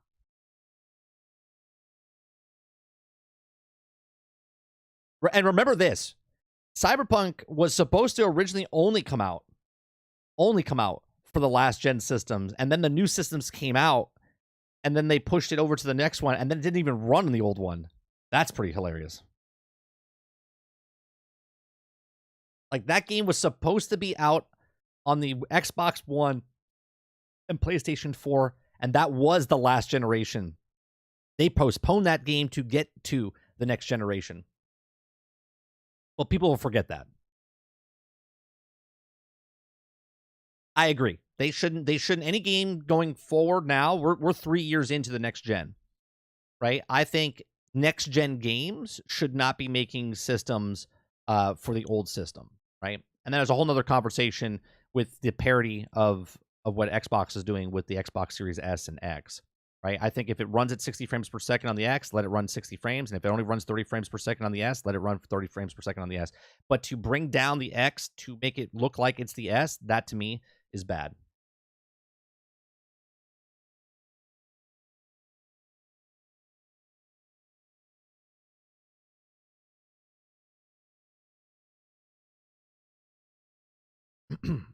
That's funny you say that, Travis, because I'm still waiting for your answer from what you said yesterday.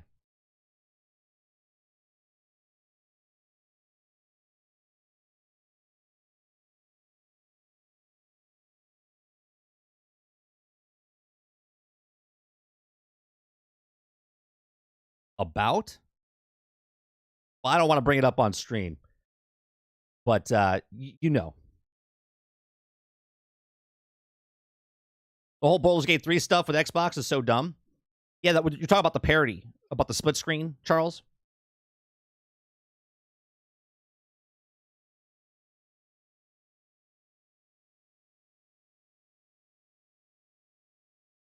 It was from yesterday. I removed it from my mind. Not me, my friend. Not me. You said a claim towards me, and I want evidence. Or I want an apology.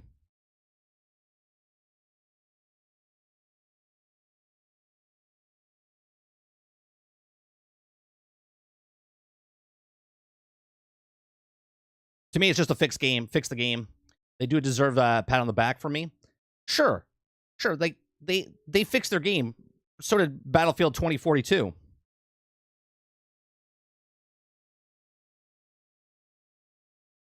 Farmer says, I will never argue with CD Projekt Red. Didn't screw up royalty on with CD Projekt Red launch. However, you're missing out on some currently excellent gaming experience Cyberpunk 2077. Sure. But There's games that I'm not interested in, Farmer. Like I don't play Dark Souls games. Those are great games, but I'm not interested in that. Right? Then there's games like Halo Infinite. I didn't play the single player story because they refused to put in, you know, co-op. We played every Halo game co-op, me and my brother. At launch, they launched that game and it didn't have it. That's an incomplete game. So, yeah, I missed it, and I'm okay. But I'm okay because I don't have to play it now. I can play it whenever.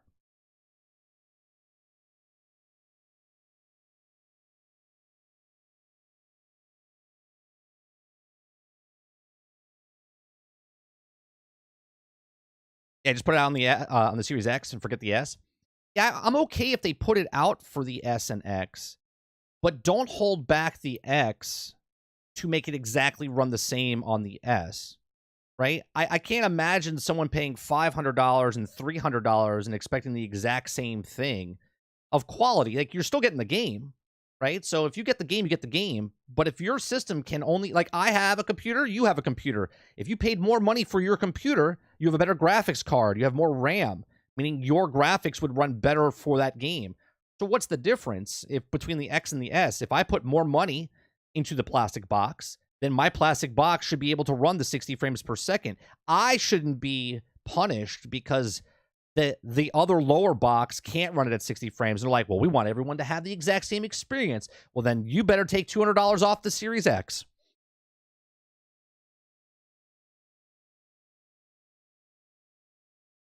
When do I know I should start a new game plus in Starfield?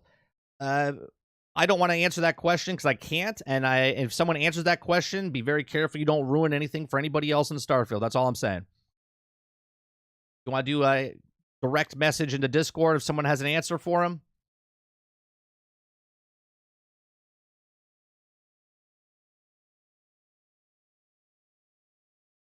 I think everyone deserves a second chance, so I have no issue with them apologizing and fixing the game and making it what it should have been is a great game now. Sure, Rose. But I also don't have to give them the time of day right now. You know what I'm saying? Like, great, you made the game. You made the game great now. I've moved on. I'm playing other games that have come out and they're actually working when they come out. Or I'm playing other games that were broke and buggy when they came out years later, and I'm playing those games now.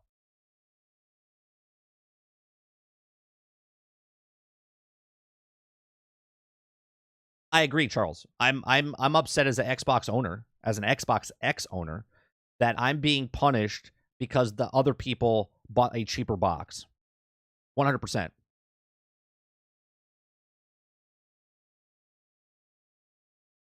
Dell says news, Epic Games, the maker of Fortnite and Unreal Engine, is laying off a whopping 16% of employees, or around 900 people, sources tell Bloomberg News. Why are they doing that? Aren't they making hand over fist of money? I know they're raising the prices of V-Bucks. That's interesting. So they're firing people and raising the price of V-Bucks. It's a slippery slope to walk back a feature parity. I understand why Microsoft only caved on the last resort. The S was supposed to play the same games the same way with lower fidelity. Yeah, but they're also holding it back. The same fidelity, but doesn't mean you have to have everything the same. You're holding back the X. Why have the X if I could hit 60 frames per second, but it can't hit 60 frames per second on the S? Why even make it X? What was the point of making the X if you're holding back the X so it works on the S?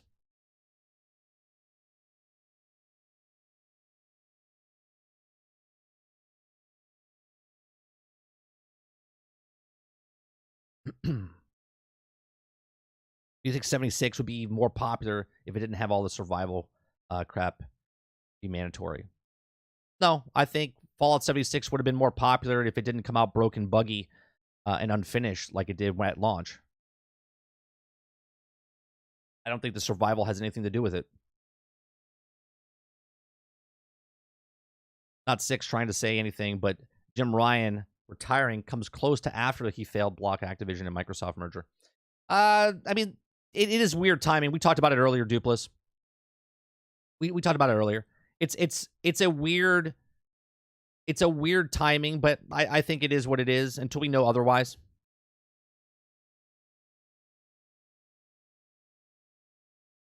The intention was that the games on the S would just be scaled down graphically.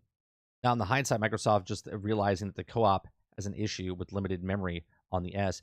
Yeah, but it's not even that. It's other games as well that can run 60 frames per second, but they make it 30 frames per second, Chris. It's not just the split screen that we're talking about for Baldur's Gate 3. We're talking about other games in general that don't hit 60 frames per second because it doesn't hit 60 frames per second on the S. It can, but it won't because of the S. There's no difference if I paid $2,000 for a computer and you paid $1,000 for a computer and your graphics card can run a game better than mine. That's what the Xbox X and S are. One's a higher price thing and should run things better than the S, not hindered because of the lower thing.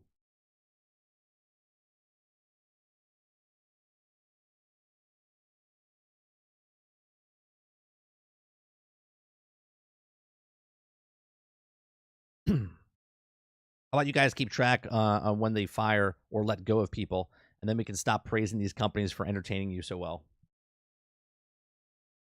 Boss says, I doubt Sony's seen it as Jim Ryan's failure. He has no control over what goes through and what doesn't. How is he his failure that he couldn't stop the merger? Yeah, I don't think it's his fault, boss, in any way, shape, or form. I think he did the job that he was supposed to do, and everyone would have done the exact same thing in his shoes, right? Tried to stop the thing. I don't think to say that he failed on that, but he also brought a system out during a pandemic that was in supply chain features and got it ahead of any other PlayStation at this point. I mean, even if it was a bad to a good, that would kind of wash each other out, wouldn't it? It's the most successful up to this point PlayStation. You know what I mean?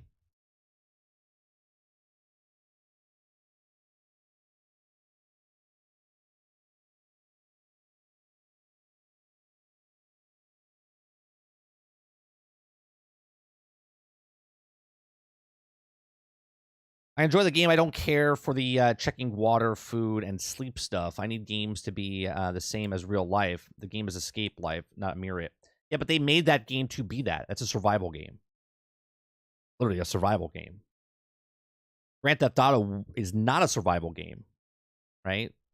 But they're putting survival actions into it. Like the Grand Theft Auto's franchise is not a survival game.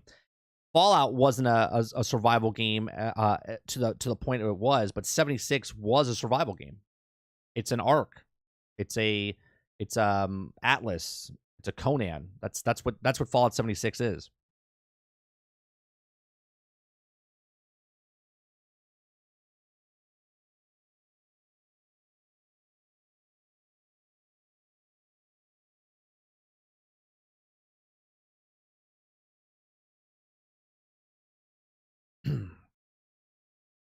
If the S and the X difference was only the disk drive, this wouldn't be an issue. Right. If one was a digital and one was disk, they were the exact same. So take the S out of it, and it was just the X with disk and X without disk, then there would be no problem. But the S is a lower system, and the X is being hurt because of the S. Because you're only as strong as your weakest link.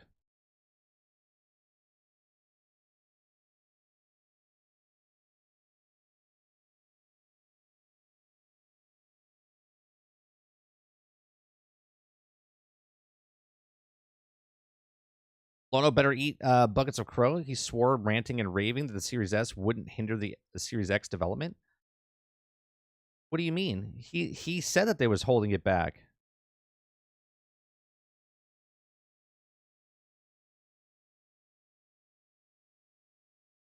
He's always said that the S is holding the X back.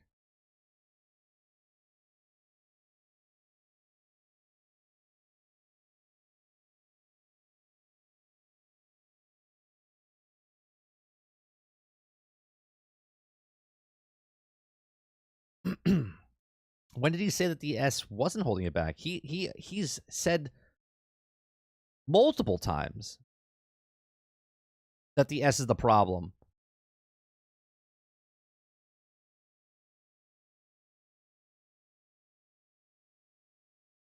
If I knew the Xbox was going to go this way, I would have jumped ship on the PlayStation 5.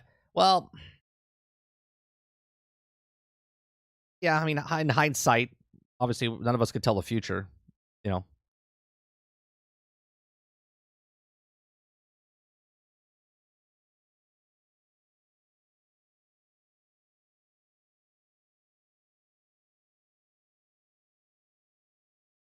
What are you going to do? I mean, and then if you switch, right, Charles? I don't know how many games you own, right? I don't know how many games you actually own, not Game Pass, like bought games. Let's say you have 20 games, 40 games. If you don't care about those games, and then you just bought a PlayStation, then no biggie, right? But if you want to play those games again, how do you play those games, right? That's where the companies get you. Even more so now, because when systems come out and they're all PlayStation games are digital now, and all Xbox games are digital, regardless of the streaming services, just buying digital games. If you don't keep that box, then you can never play those games. So if you trade it in, then you lose all those games. So it's not even like trading it in, unless you don't care. It's buying the other console as well.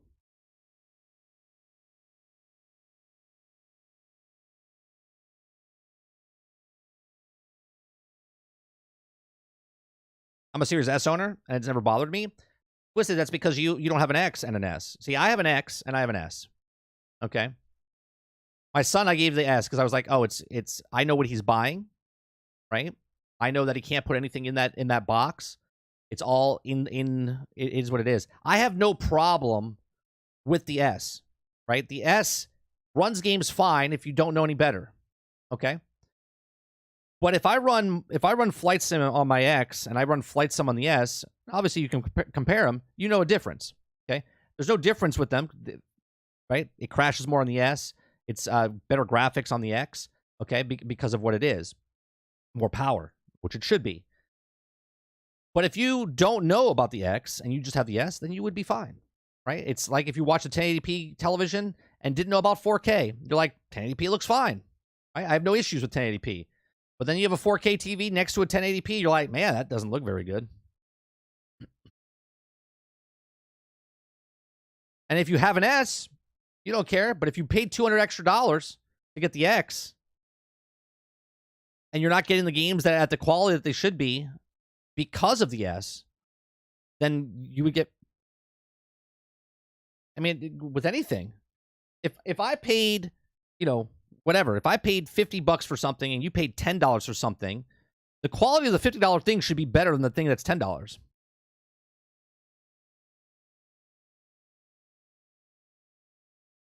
I didn't switch because of the games I own. I've always been an Xbox. But that's my point. You have a sunk cost inside that system. So to dump it and be like, well, I'm done with it. I'm going to trade in my, like if I trade in my Xbox, all the games that I own digitally are gone. I don't get those back unless I buy an Xbox again and then log back into my account and then it can download them again. But I don't get those back.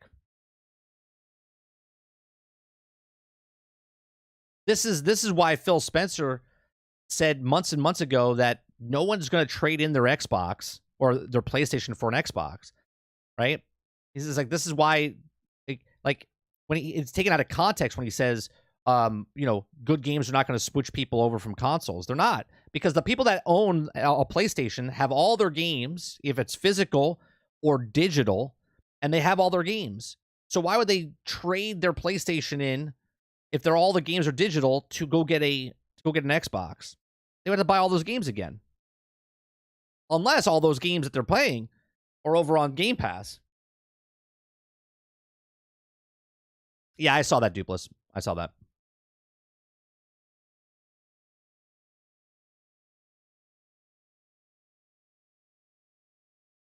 And if it goes all digital, more and more people that go digital, you're not switching games or to consoles. But now let's go to the future where there is no consoles, right? There is no consoles. You're just going from one app to the next. You're just paying for a service, right? As long as you pay for the service, then you have all your games. Like, I would never trade in my Xbox to get a PlayStation. I just go buy a PlayStation. That way I have all my games on the Xbox, and then I have all my games on PlayStation.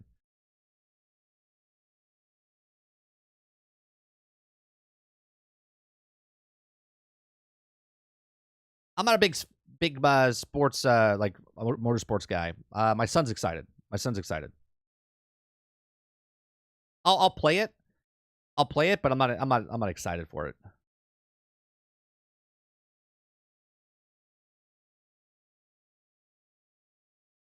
Right. And vice versa, boss, right? Vice versa. Why would you trade it in if you've put in 5 years on any console, right? And then why would you take that console and trade it in for the other opposite box?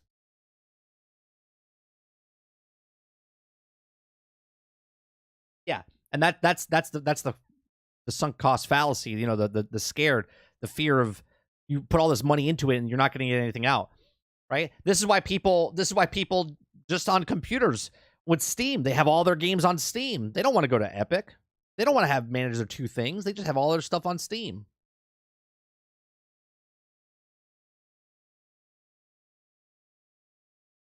I know it sounds stupid, but that's where people are.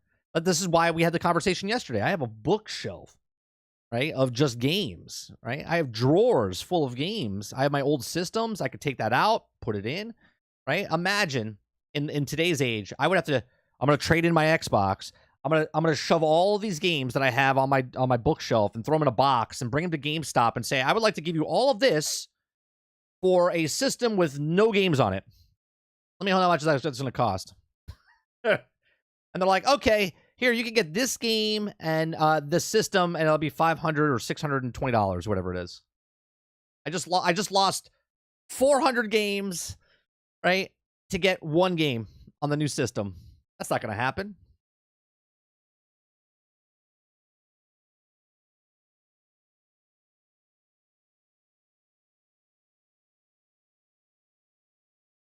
I think I have 2 Epic games. I moved them to my Steam list. That's what I'm saying, right? No one's leaving Steam to go to Epic when you have 300, 400 games that you've bought and paid for. Thank God you don't have to pay to have a subscription for Steam, right? Thank God you don't have to pay. Can you imagine? We were having this conversation. This is the conversation we were having the other day in Discord, boss. When Weezy was saying, I like playing PC games because he doesn't have to pay for them. There's not an extra fee. He's like, he doesn't want it to go the way of like Netflix and Disney Plus and all this other stuff. That's the conversation we were having.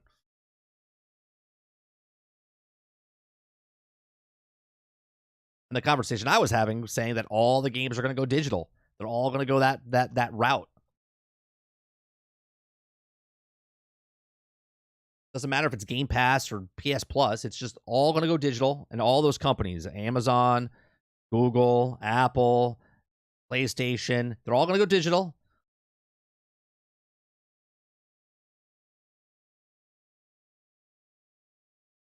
In before Valve announces Steam Plus. Titan, we were having that conversation in Discord the other day. I was like, what if, right? I was like, what if Steam all of a sudden charges? And Weezy's like, well, I would just move to a different platform. I said, no, you're not answering the question. I said, what about if the platform, like the PC, Epic, Steam, and whoever else comes, GOG, right? What's the one? There's another one.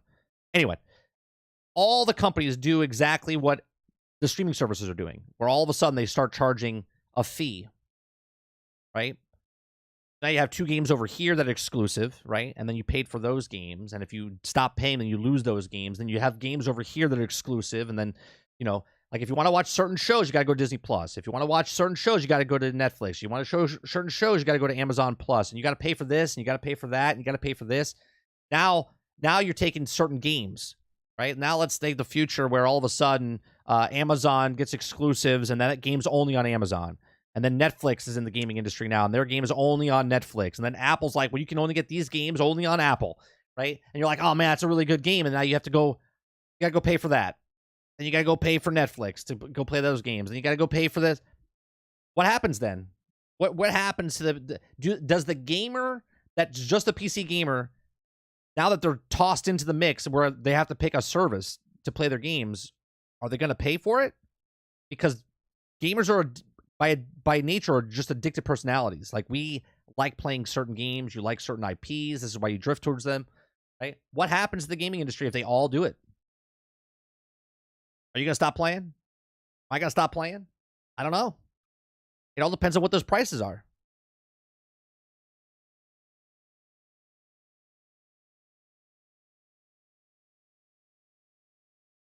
Could you imagine? And again, we just watched Grand Theft Auto, right? Grand Theft Auto 6.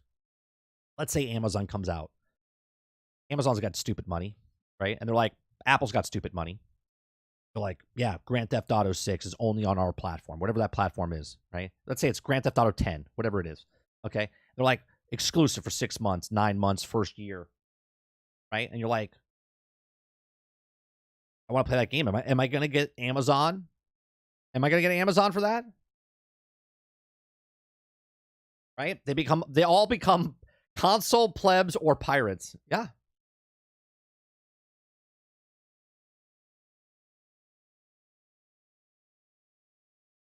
That's where I talk about when I say I don't like where the industry's going. Right? Everyone looks at it as it's not a big deal. It's not going to go that route. It's never going to be. PC is always going to be free. Okay. Yeah. Right? There was a Blockbuster. There was a Hollywood Video. Then there was a Netflix. Right? Then there was all these other services that just came out of nowhere. And now all the shows and all the things you want to watch is either here or here or here or here. Well, now let's look at video games. There was a Blockbuster, there was a Hollywood Video, there was a Nintendo, there was a PlayStation, there was an Xbox, and now there's Apple and Amazon and Google and all these other places. They're all going certain routes. They're all going digital. They're all going to the cloud. You own nothing. That's what I said I would do, Charles. I said the next system that comes out, I probably won't pick up an Xbox. They burn me, right? I'm not going to buy $500 next Xbox, whatever the next Xbox is. Okay, I say that as a gamer, but like obviously as a streamer, it's my job to play certain things. Okay, but if the next system comes out, I wouldn't get it day one, but I would play Game Pass, right, on PC. Like I would have Steam, and then I would also have Ultimate PC, so I could play the games that come out for Xbox because I don't own the system. Or maybe I buy the Samsung television set, right? I wouldn't buy a system because you don't need the system, and Xbox knows that, and that's why they don't care. Eclipse says I would pirate for sure. Aside from Game Pass and PlayStation Plus, what's the reason why I should pay for online on console? Well, here's the thing. Remember, Dupless? You just used to just pay for Xbox Live. Xbox Live was just Xbox Live. And then they're like, well, how do we get more money out of this? Then they put Gold, right? And then Gold was mixed in with Live. And then they had Game Pass. And they took Game Pass and they're like, well, Gold and Live are now part of Game Pass, right? They just kept including it to it. So before you're like, why would I pay to play online on Xbox when I can play the same game on my PC or PlayStation without paying for stuff? Right? And it was really hard to sell people on Xbox Live in the beginning. But now they've thrown it in. With Live and Gold, you're like, oh, well, I get 3 games free a month, and I'm paying to play online with people. Now they just take those things and they throw them into Game Pass. So now technically, you're paying to play online with your friends, but at the same time, you're getting so many other perks for the $10 or for the $15. It's totally worth it. So you're not even paying for the online aspect anymore.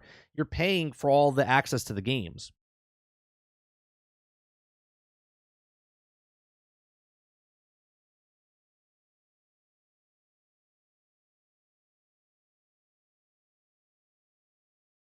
The only thing I get paying $60 a year is 3 free games. Most of the time they're mid both sides. Sure. But if you're paying for that, you get the 25 or whatever 35 games that are pretty good titles. And if you're a person that's paying, if you don't own those games, then that's a good deal for you. If you're a person that's just getting that lowest tier and you already have the 35 games or you already played them or don't own them or whatever, it's not right for you, then you wouldn't. You would just go to PC. But even if you play on PC, you're paying for Game Pass Ultimate, and that price of live is inside that Game Pass Ultimate. So if you're on PC, but you have Game Pass Ultimate, you're still paying for that to play online, even though you already have online, including that price.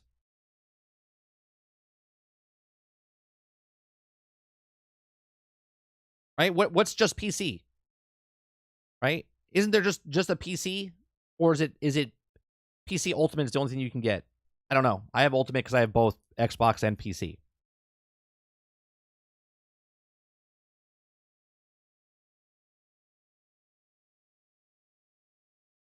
And I justify that in my head because I'm like, oh, my son uses it too, so I don't have to buy a separate one. PC Game Pass is just $10. But not all the games are on the PC Game Pass one, correct, Eclipse? Like, I can play the Game Pass games that are on PC, but with Ultimate, I can play the Xbox and PC ones on PC. Correct? Is that how that works? Or is it the same as PC Game Pass?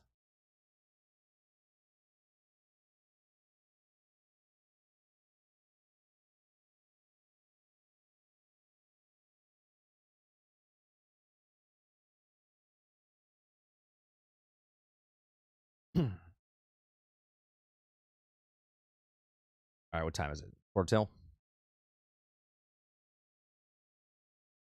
All right, on today's show, we'll do a little cap review here.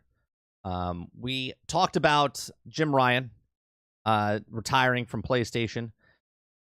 We talked about the MetaQuest or MetaConnect conference that they had with Zuckerberg, talking about the MetaQuest 3 and also the Ray-Ban smart glasses and other things that the AI technology they're coming out with Meta, or Facebook as I still call them. We also talked about Grand Theft Auto 6, rumor leaks, rumor. We talked about things that potentially could be coming to Grand Theft Auto 6 and what it would do, or would it be cool or not be cool. And then we're talking about digital gaming and stuff in the future. We like to go down these little rabbit holes in the second half of the show. If you guys like what we do here, please make sure you hit that like button down below. If you'd like to go above and beyond that, hit the subscribe button. We do this Monday through Thursday from 10 o'clock in the morning to about noon Eastern. And we also do uploads on this channel. And we also, if you'd like to go above and beyond that, you become a member as little as $5. We do a podcast Thursday nights, which is tonight.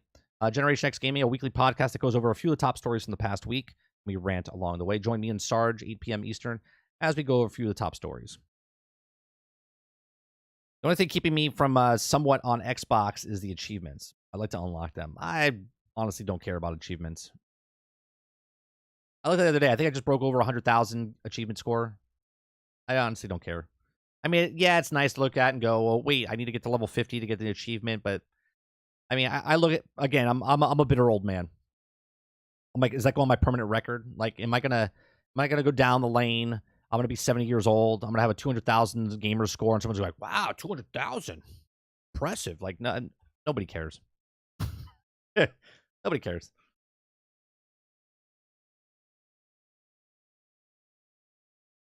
You can play Xbox Game Pass. I can play Party Animals, and I have Ultimate for xCloud. Got it.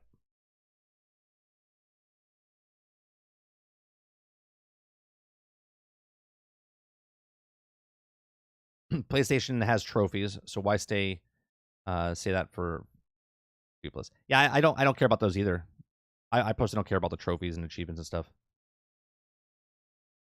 Isn't your whole Xbox library available for PC or no? I don't know. That's why I was asking. I never really looked. I know there's certain games that because I'm Ultimate on my iPad when I travel, Farmer, like not all games are on the cloud, right? And not all games you can play.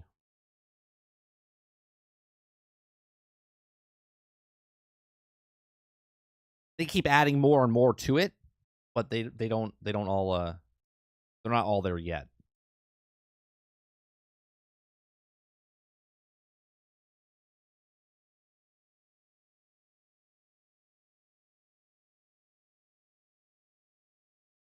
Everything just depends on the price. Yeah, I mean, if it comes down to it, I said if Game Pass gets past $25, I would stop paying for it. right? Because there's still so many games on there, and I justify the $25 based on if I buy 3 games a year, right? Now it goes to 4 games a year, right? Because if it goes to $25 a year, it's $300, right? If it's $25 a year times 12, it's $300 just to have Game Pass for the year, right? Divide that by 70, that's 4.2 games, right? I play 4.2 games, brand new releases that come out every year. Okay, we've already done it this year, right? I got my what's it called? We bought Hogwarts Legacy. We bought Diablo. We bought Jedi Survivor. I didn't buy Starfield, but I would have bought Starfield. I got a code for Starfield, right? But I already got the what else did I buy? I bought one more game. There's one more game out there that I bought, and I can't think of it now. This is what happens when you don't get the physical. There's one more game I bought. Oh, I bought Starship Troopers for $30. There was another game I bought. I bought Oxenfree too. What else did I buy? I bought the Teenage Mutant Ninja Turtles arcade game earlier this year. That last year, I forget. Right? So, as long as I buy my 4 games a year, it's worth it for me, especially if Xbox is having four games coming out every single year. See how that works? They want 4 games to come out every single year that are like 2 big blockbusters and 2 smaller games, but 4 games. That's 4 first-party titles that technically I wouldn't have to pay for, right? So if next year, if Fable comes out, I don't have to pay for that, right? If I don't know, Outer Worlds 2 comes out, or Hellblade, right? Those are first-party title games that I wouldn't have to pay for. Robert Jones says, I bought a Series X with the exception I could use most of my 360 discs. I can't, so I still have it. Wait, I bought a Series X with the expectation. Sorry, I could use most of my 360 discs. I can't, so I still have it. You can't or you can?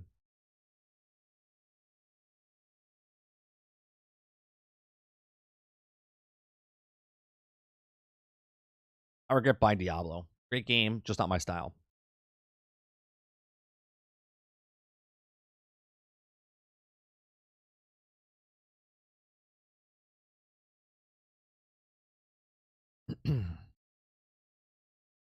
Might be good again in season 2. I'm gonna say minimum season 3, if not season 4, boss. That was my prediction beforehand, and I'm gonna stick with it.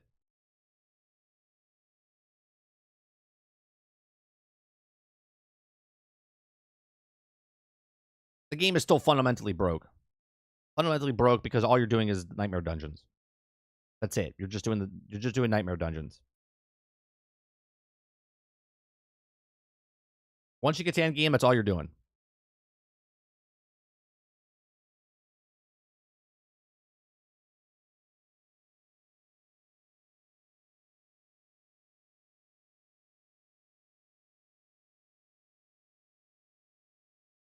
I have a digital purchase tied to 360. Like, why can't I play it on the X? I gotcha. It's probably because of the architecture or something. I wouldn't know. I'm not a big guy on that part. I think I'm stuck with the Series X. I can't afford to buy an entire library on PlayStation 5, and I doubt I can get $300 back on my Series X. And that's the next question, though, right? So when the next console comes out, Farmer, you got to make a choice, right? You either, if the next console comes out and says, well, you can play all your old games on this system, then you would make that switch. But if you can't do backwards compatibility with the new system, then you're like, well, then maybe the next system I go for PlayStation, right? And then you got to start over again. You're paying $60 a year just to play online, and then it was for no other reason than to take money from people. You don't have to pay to play online with PC game. So what was the difference? The difference was that you're giving you a feature on a console to play online, right? PC was already online, right? And they were getting the $60 out of you. Now they just included it into Game Pass. That's the difference now. Now you're not actually paying for the $60 anymore. Now it's just part of a $10 a month is part of the online, is part of the whole package.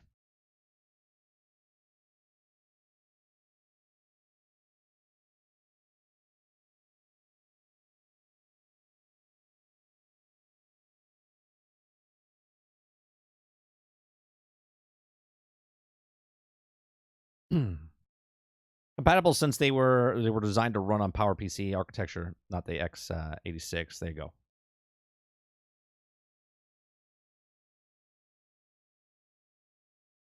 What's this? What's to say that might not change on PC? As far as what, Elite? Saying that what they charge for? We just talked about that. If that's what you're coming in and saying, like if PC all of a sudden starts to charge.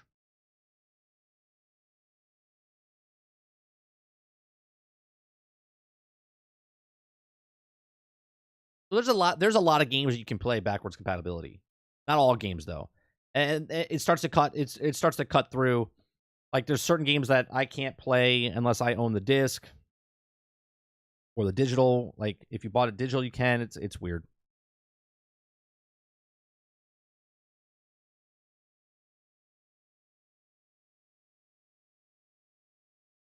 Because the PC player base won't stand for it. But what if they have to? Then what happens, Dupless?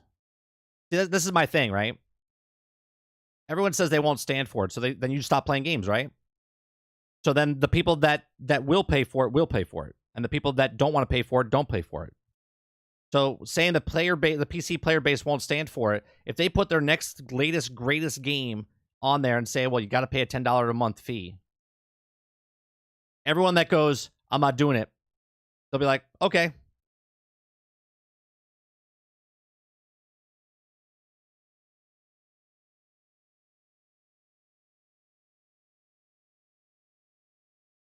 The only person that could say that the PC player base will get upset, sure, they get upset. But you know who's coming up? Timmy and Susie that are little kids that they're now playing on mobile phones and everything else, and they're used to paying for it. Right, you do or you don't. That's exactly right, Elite. If they could, they would have done it by now. Not true. Not true. Right now, the PC market, there's no reason to. But all of a sudden now, everything moves to the cloud.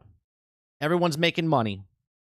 Apple's in the race now. Google's making games. Netflix is making games. Amazon's making games. Xbox is making games. Sony's making games. Nintendo, right? We go from 3 people making consoles to now having 7 or 8 people that are doing cloud gaming. All digital, no discs. They're all don't have consoles. They're all streaming from the PC. What's the difference? Right? Oh, there's a game that I don't own an Xbox anymore. I don't own a PlayStation, but I can play those games on PC. Oh, but to play those games, I got to pay $10. The player base won't put up with it. Okay. 15 million people that are PC users are paying for PC Ultimate right now to play Xbox games on their PC. But they won't put up with it. You're absolutely right. They would have done it by now.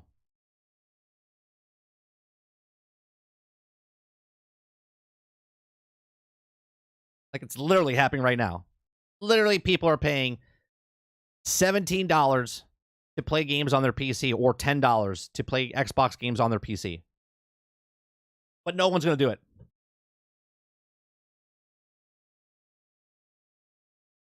No one's doing it except 15 million people.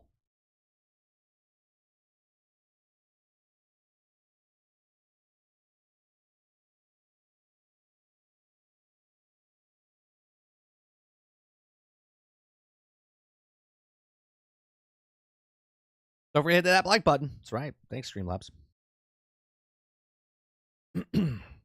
Sooner or later, Steam is going to wonder and look at this and money we're missing out. Wonder how much we can make. Yeah, let's charge a little fee. Our servers are getting way too big. Yeah, we need more server space. Help you find and curate more independent developers. Why don't you get the Steam Independent Developer for a small fee of $20 a year?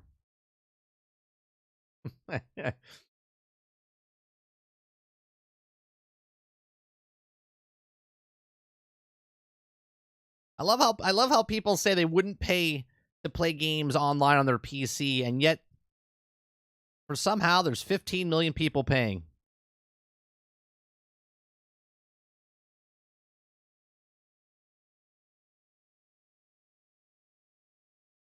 And that's right now with just 3 systems that are trying to make it to PC. And when Netflix starts to get in, and Amazon and Google and Apple, and they have their mobile devices and television sets, and they can play all their games online, right? People are playing right now on their PC Amazon Luna. I don't know how many people they have, right? But they're paying. How many people have? Let's see, Amazon Luna. Do we know how many members they have?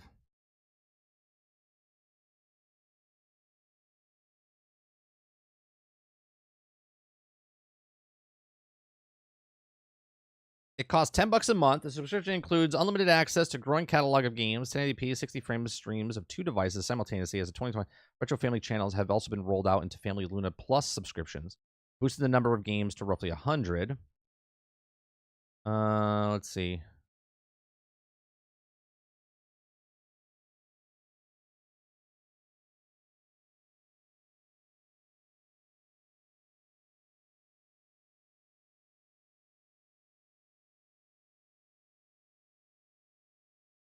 Let's see. Subscribers leading to global cloud gaming. Xbox Cloud service has approximately 13.2 million subscribers.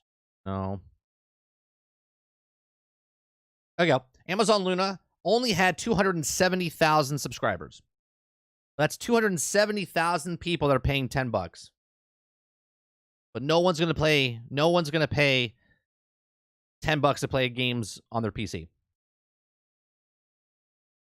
I'm at the point gaming is shitty. Broken games at launch, games expensive, online only, streaming fragment, and expensive.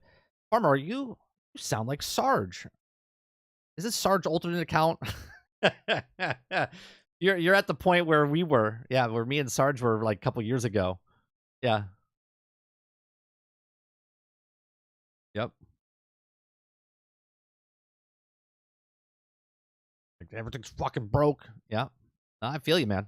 I feel you.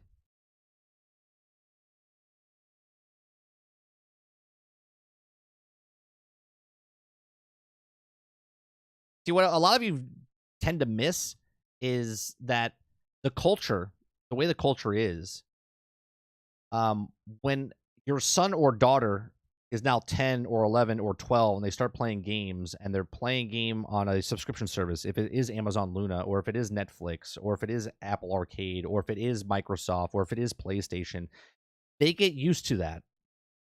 And then as they get older, they get used to and conditioned to, oh, well, I paid for a service here, so I'll pay for a service here, right? There's not many kids, right, that are kids that have PCs anymore, okay? Like desktops, like gaming PCs. Those are meant for like teenagers, late teens, and then college and so forth.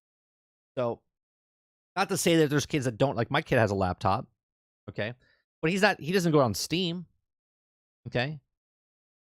Right? He plays certain games on the PC that I let him play. But the more those people get conditioned and stuff, then it's not of the player base of PCs is not going to pay for $10 for Steam, right? But the industry will change, and there will be a turn where people will pay. And you're like, well, wait a minute. All these other companies are charging. Why isn't Steam charging? And Steam is like, well, we're losing a market share. And we got to make that market share up. How do we do this? What about if we just do a small fee, $5? Yeah, sounds good, right? Boom. The thing about the console subs is PC subs is the Xbox. If you don't like Xbox Live or Game Pass, you don't have no other choice. If you don't like PlayStation Plus, you have no choice. PC, if you don't like Steam, there's Epic, there's BNet, there's also etc. The Steam decides to charge. There's another launcher that will gladly take the consumers. Right now there is, boss. But let's just say, and this is my point of the whole thing. If Steam and the industry just changes so fast, right, that because of Amazon, because of Apple, because of Google, because of all of them, that they have reaches that PlayStation and Xbox will dream of. right? If Netflix decided to turn on if they could pay money to get a lot of content creators, not content creators, content on Netflix, like all of a sudden, if Netflix could make what Game Pass has and they just turn the switch on, they have 230 million people. That's double what PlayStation has, but by just flick of a switch. You see what I'm saying? So if the industry decides to switch and change, sure, there's Steam and Epic and other GOG, like I said earlier. But if the industry changes and they decide to all go that way, nobody's just going to come out of the blue and all of a sudden sign all these deals with independent developers to get all of them onto their platform. Look how much struggle Epic had to get games on their platform. It's not gonna be like I'm gonna make 30 and still gaming service, and all of a sudden I'm gonna become up on the scene. I have to put out a shit ton of money to compete with those guys. I'm not saying it's happening. I'm just saying it can, and it is. It's happening now. People are saying no one's going to pay. The PC would hate it, but yet there's 15 million people. There's 270,000 people paying for Luna. You see what I'm saying? If someone on every single launcher at the same time decides to charge, then there's literally no way around it for PC users. I guess they have two choices: suck it up or pay it. That's my point.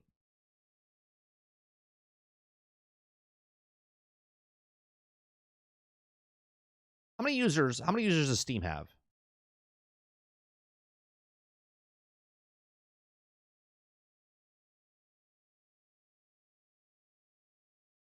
Steam has 120 million monthly active users. 120 million monthly active users. 62.6 million people use Steam on a daily basis. The Steam catalog in the US includes 50,000 games. Steam users log in 31.3 billion hours. Okay? 120 million. That's where Game Pass wants to be. They want to be at 100 million, right?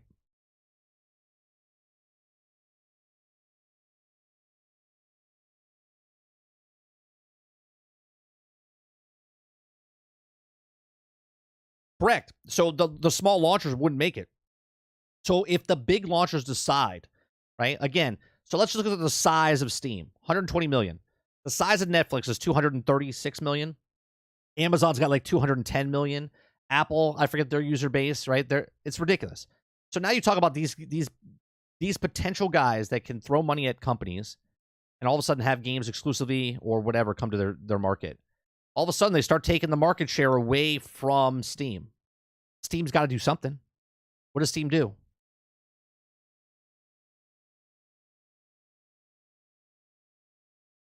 Yeah, but Steam is dominant, and it is, and still will be dominant. But what I'm saying is that if the market changes, if the industry changes where they go one way, then they're gonna have to adapt. And not you, but people said that no, the PC market wouldn't stand for it. But that's already false. There are already people paying to play games online. Yeah, Epic came out and said they've lost billions. They spent billions and lost billions. They lost money on every game that they put in.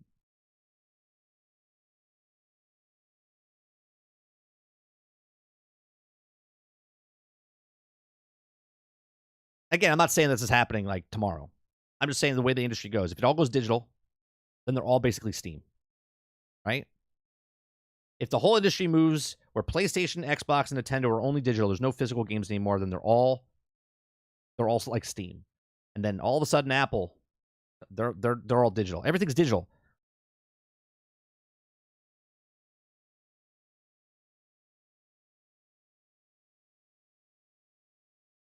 Stand for what? Mandatory or optional sub fee? What do you mean, Titan? If they decided that they wanted to add a fee because they had to, because they're losing market share, where all of a sudden 120 million is that's a saturation point, and to get a certain percentage of shares, they would have to do something. They're like, well, we need to charge $5. We need to charge $10.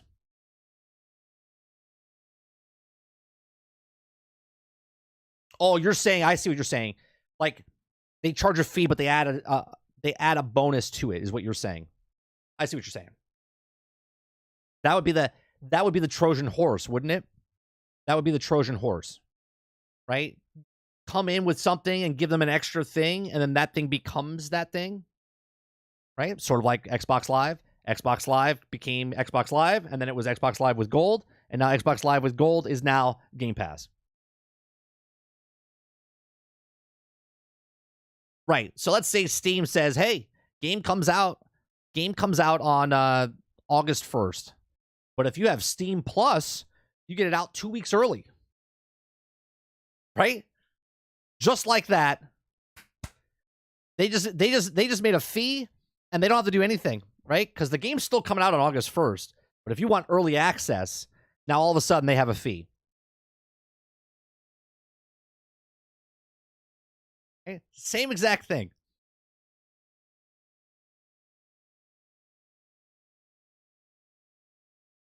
Now it's an option, because now people are like, yeah, there's no way I'm paying. There's no way I'm paying that. I'm not paying Steam a dime to get a membership. Right? And then all of a sudden now they're like, well, it's an option. You don't have to get it. It's just 2 weeks early.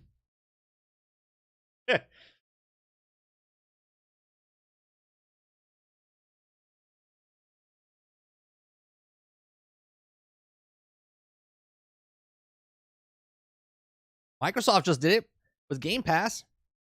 People are like paying $10 for Game Pass, and they're like, oh man, Starfield coming out, $30. $30 extra. 5 days extra early access. Right? That $30 just goes in. They're like, well, Game Pass, we just made an additional $30 off a person that already pays us a month. So they just made $40 for that month. Right? They just made $40 for that month, meaning they already paid $40 of the $70 for that one game. Right? So they already made 4 months worth of your time from just letting you pay for the extra $30 for the extra 5 days.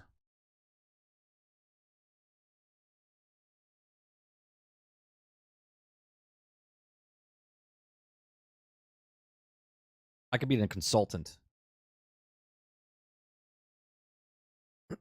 That's how easy it would be for Steam and Epic and everything else to get a fee in there. But what do I know? I'm just some guy on the internet that's a pimple on someone's ass. Nobody knows who I am, and I appreciate your time coming out and having a conversation with me. We're here Monday through Thursday from 10 o'clock in the morning until noon Eastern. We'll be back tonight, 8 p.m. Eastern, for Generation X Gaming, the weekly podcast that goes over a few of the top stories in the past week, and we rant along the way. Make sure you hit that like button. Make sure you hit that subscribe button. And if you'd like to go above and beyond that, for a small little fee of $5, it helps us out here on the channel. And I appreciate it very much. I'll see you guys on the next one. Peace.